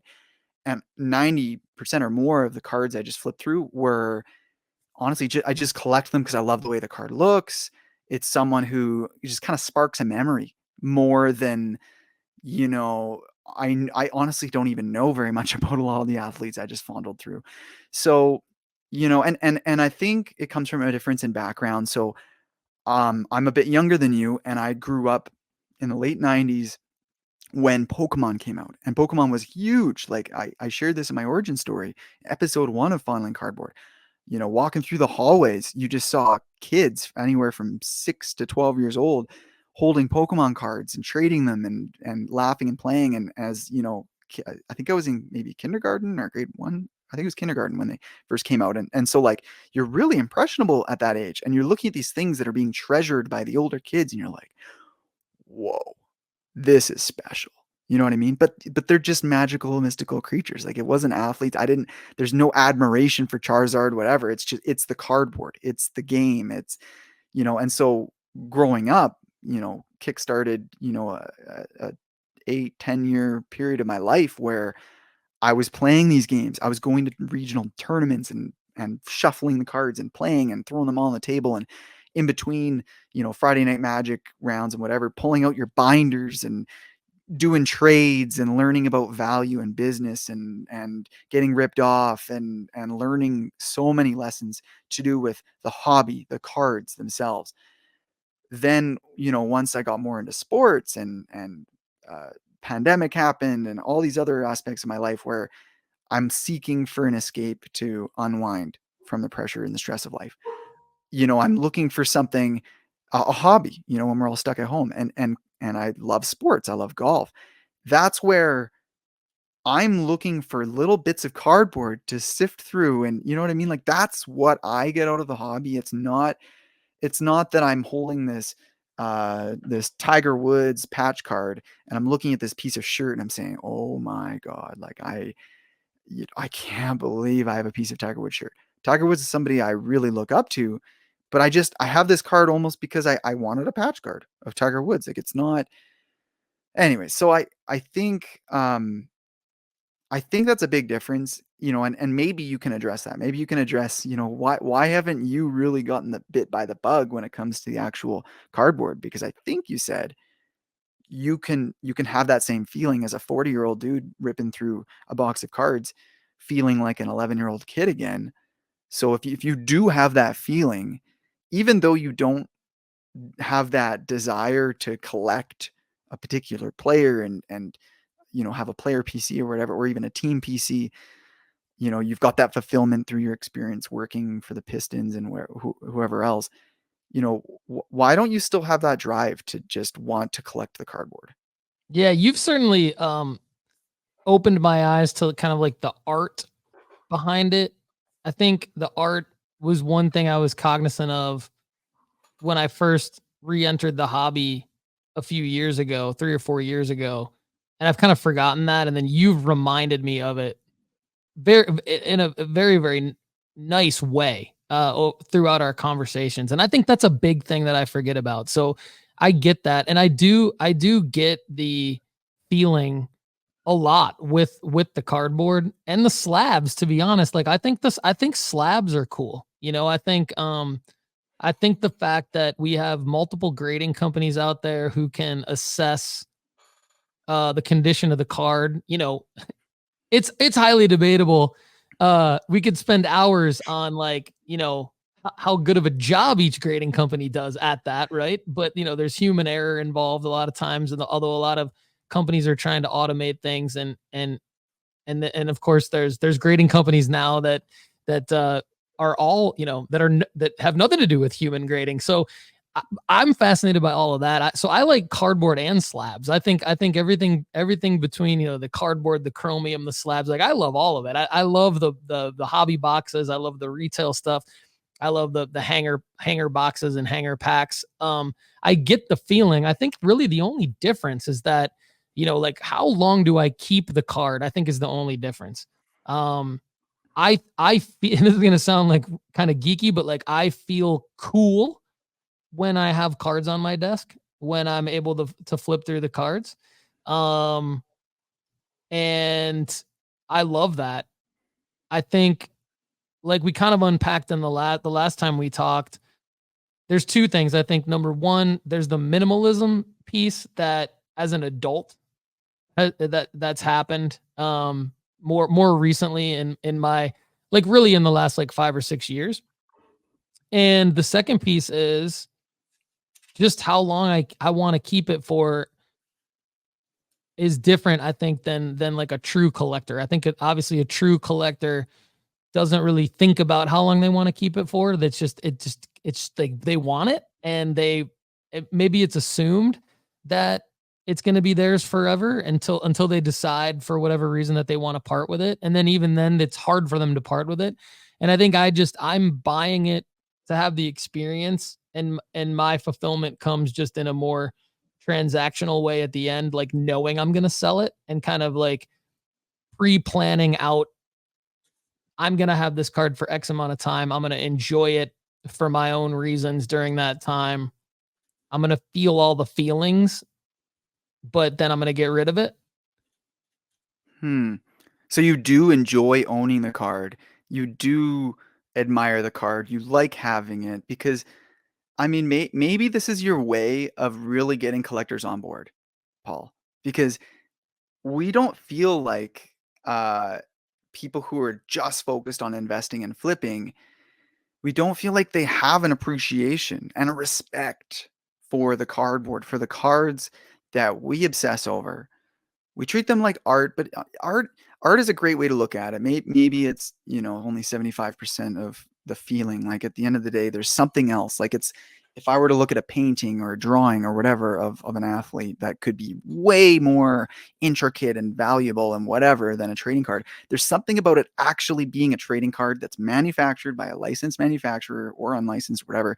The serial numbering, the borders, the actual category of a trading card, so it's more than just the art. It's also just trading card obsession. But if you can talk more about your appreciation, the feeling you get when you have a card, even if it's only for a few weeks, a few months, a year, whatever, then I think you might get collectors to vibe more with your content, to vibe more with you as a person, because you have really branded yourself. You've branded as an investor, collector. Your show talks about how to make money. And I get it. That's your business. That's what you do. If you could sprinkle in appreciation for the cards, I mean, I'm just going to be frank here. I would enjoy listening to your show more. Yeah, that's fair. I mean, I think on one hand, I care about that, and on the other hand, I don't. You know what I mean? Like, I think I'm not trying to get anyone on board with my content that doesn't want to be on board with my content. But I think that what you said resonates with me, because I do, like, I started buying sports cards with my own allowance money when I was like 8, 9, 10, 11 years old, started probably when I was 8 and kept doing it all the way until I probably was 13. And so, for a good 5 years, my life was sports trading cards. My life was always sports, and trading cards were a way to learn about the athletes before the internet. Not have to go to your, steal the newspaper from your dad or wait for your dad to read the newspaper. I mean, it was my way of learning about the athletes and their lives and their careers, their stats, height, weight, college, all that stuff.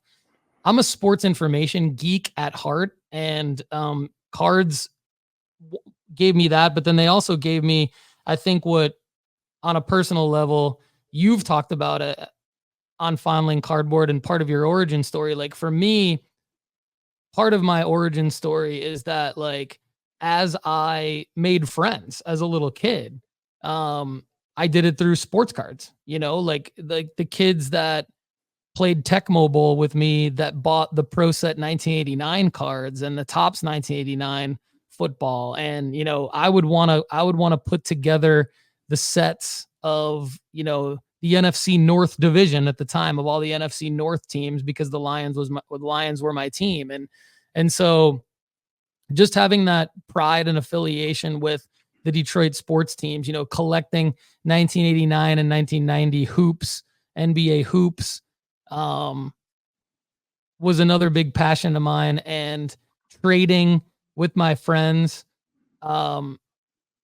is what got it all started. So I understand the nostalgia, and I have I think the difference between my content and a lot of other people's content, and the reason why I am unapologetic about what my content is about, is because I think anyone can tell their story.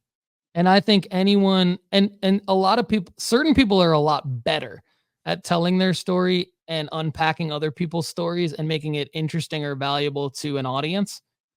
I personally don't care that much about people's stories. Like taking it back to what you and I, have kind of talked offline about with trying to put together some of our content, making sure that it's valuable to the audience. My perspective, my point of view on putting together content is I better come real strong with value to my audience. And so I have gone down this, like, I guess somewhat narrow path of like flipping and investing and not really talking about my appreciation for the cards, because if I were my listener, I wouldn't care about my appreciation for a card. And quite frankly, it's also out of respect for a lot of other hobby content creators. There are so many phenomenal hobby content creators out there that do a far better analysis and job than I could ever do about talking about appreciation for a card and the history behind a card. So Mike, I got to be honest, like, I don't think I'm really that good at that. I don't think that I would be giving my audience very much value if I talked about that. However, that doesn't mean that I don't appreciate it. And that doesn't mean that I don't appreciate your take on me doing it more. I think that that's good. That's a good take by you. I just don't know. We all have to create content that we're passionate about. And for me to get on and talk about like why I have an appreciation for holding something in my hand, like that, honestly, it like I start to roll my eyes at myself.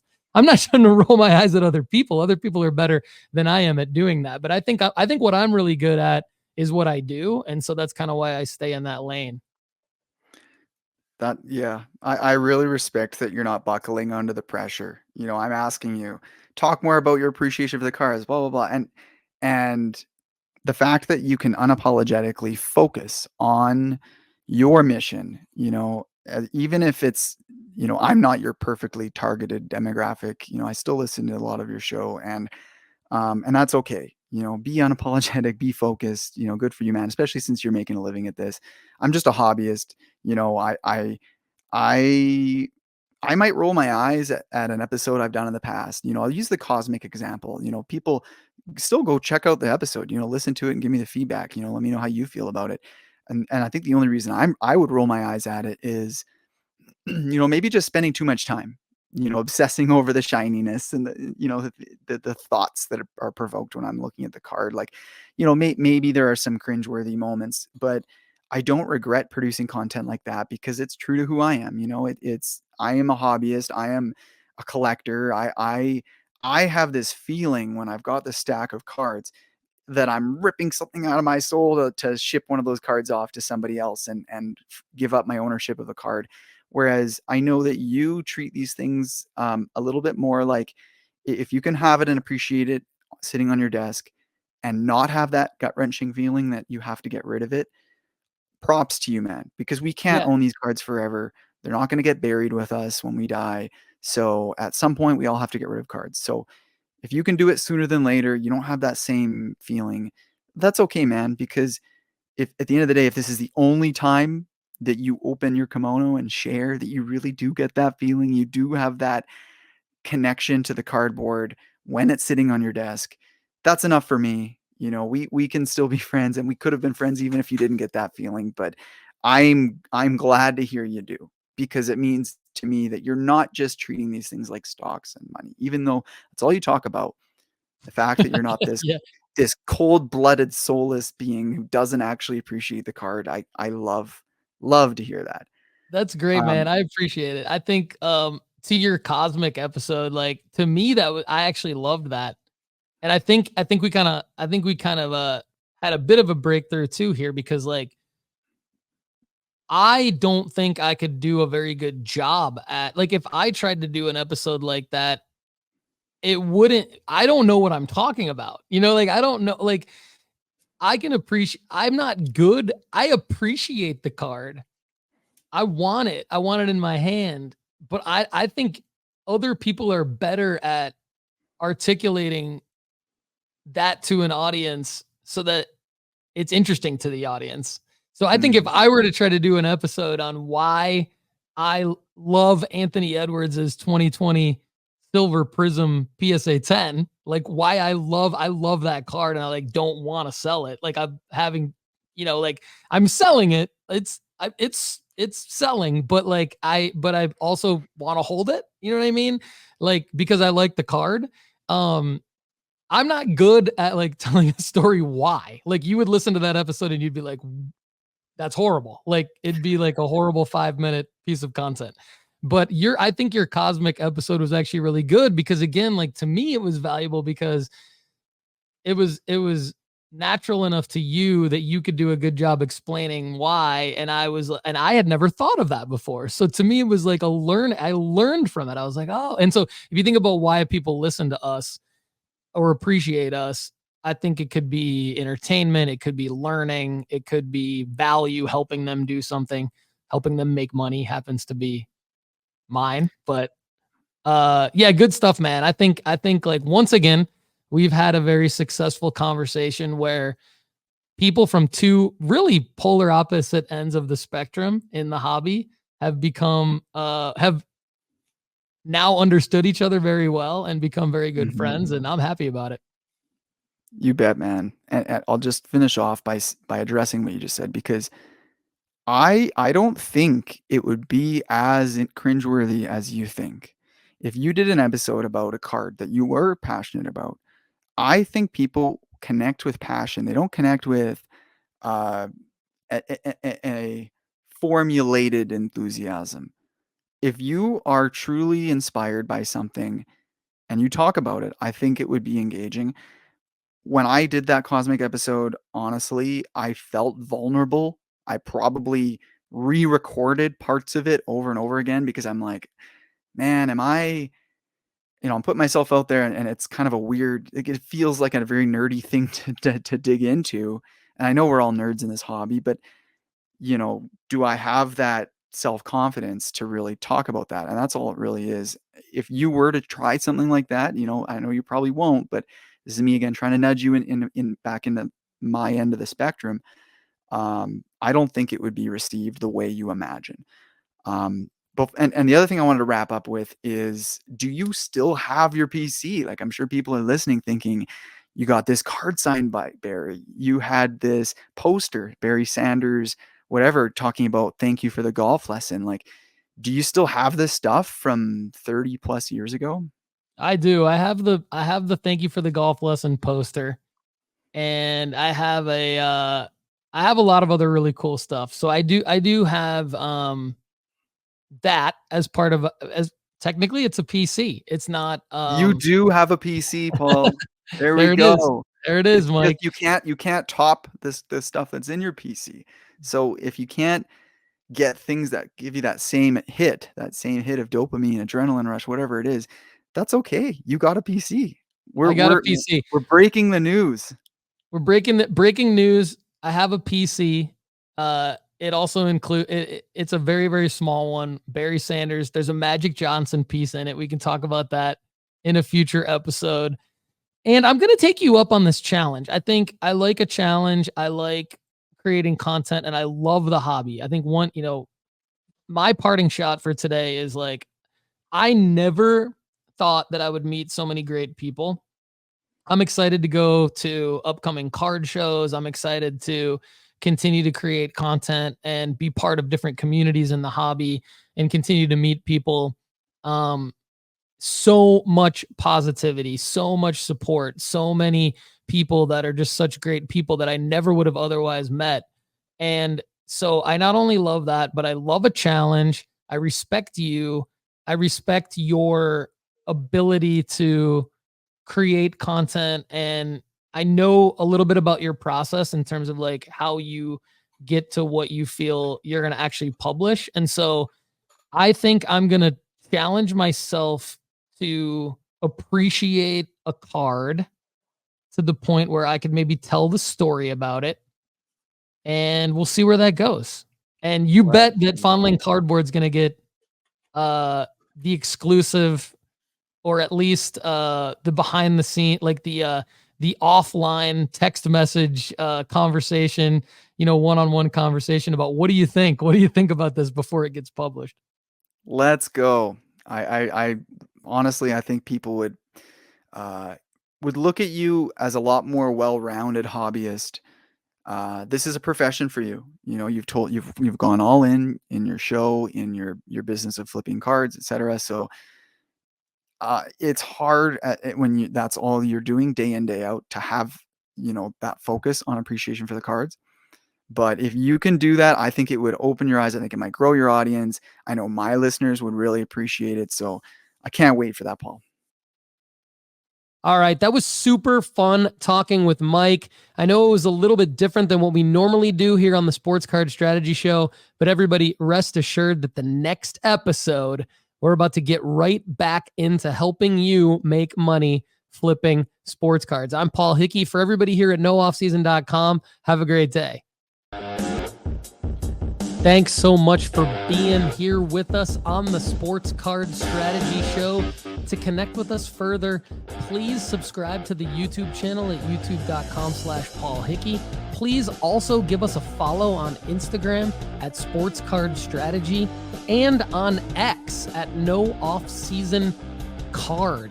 We also have a Discord that you could join at sportscardstrategy.com. Everyone, I'm Paul Hickey. For the rest of us here at nooffseason.com, have a great day. We'll see you again soon.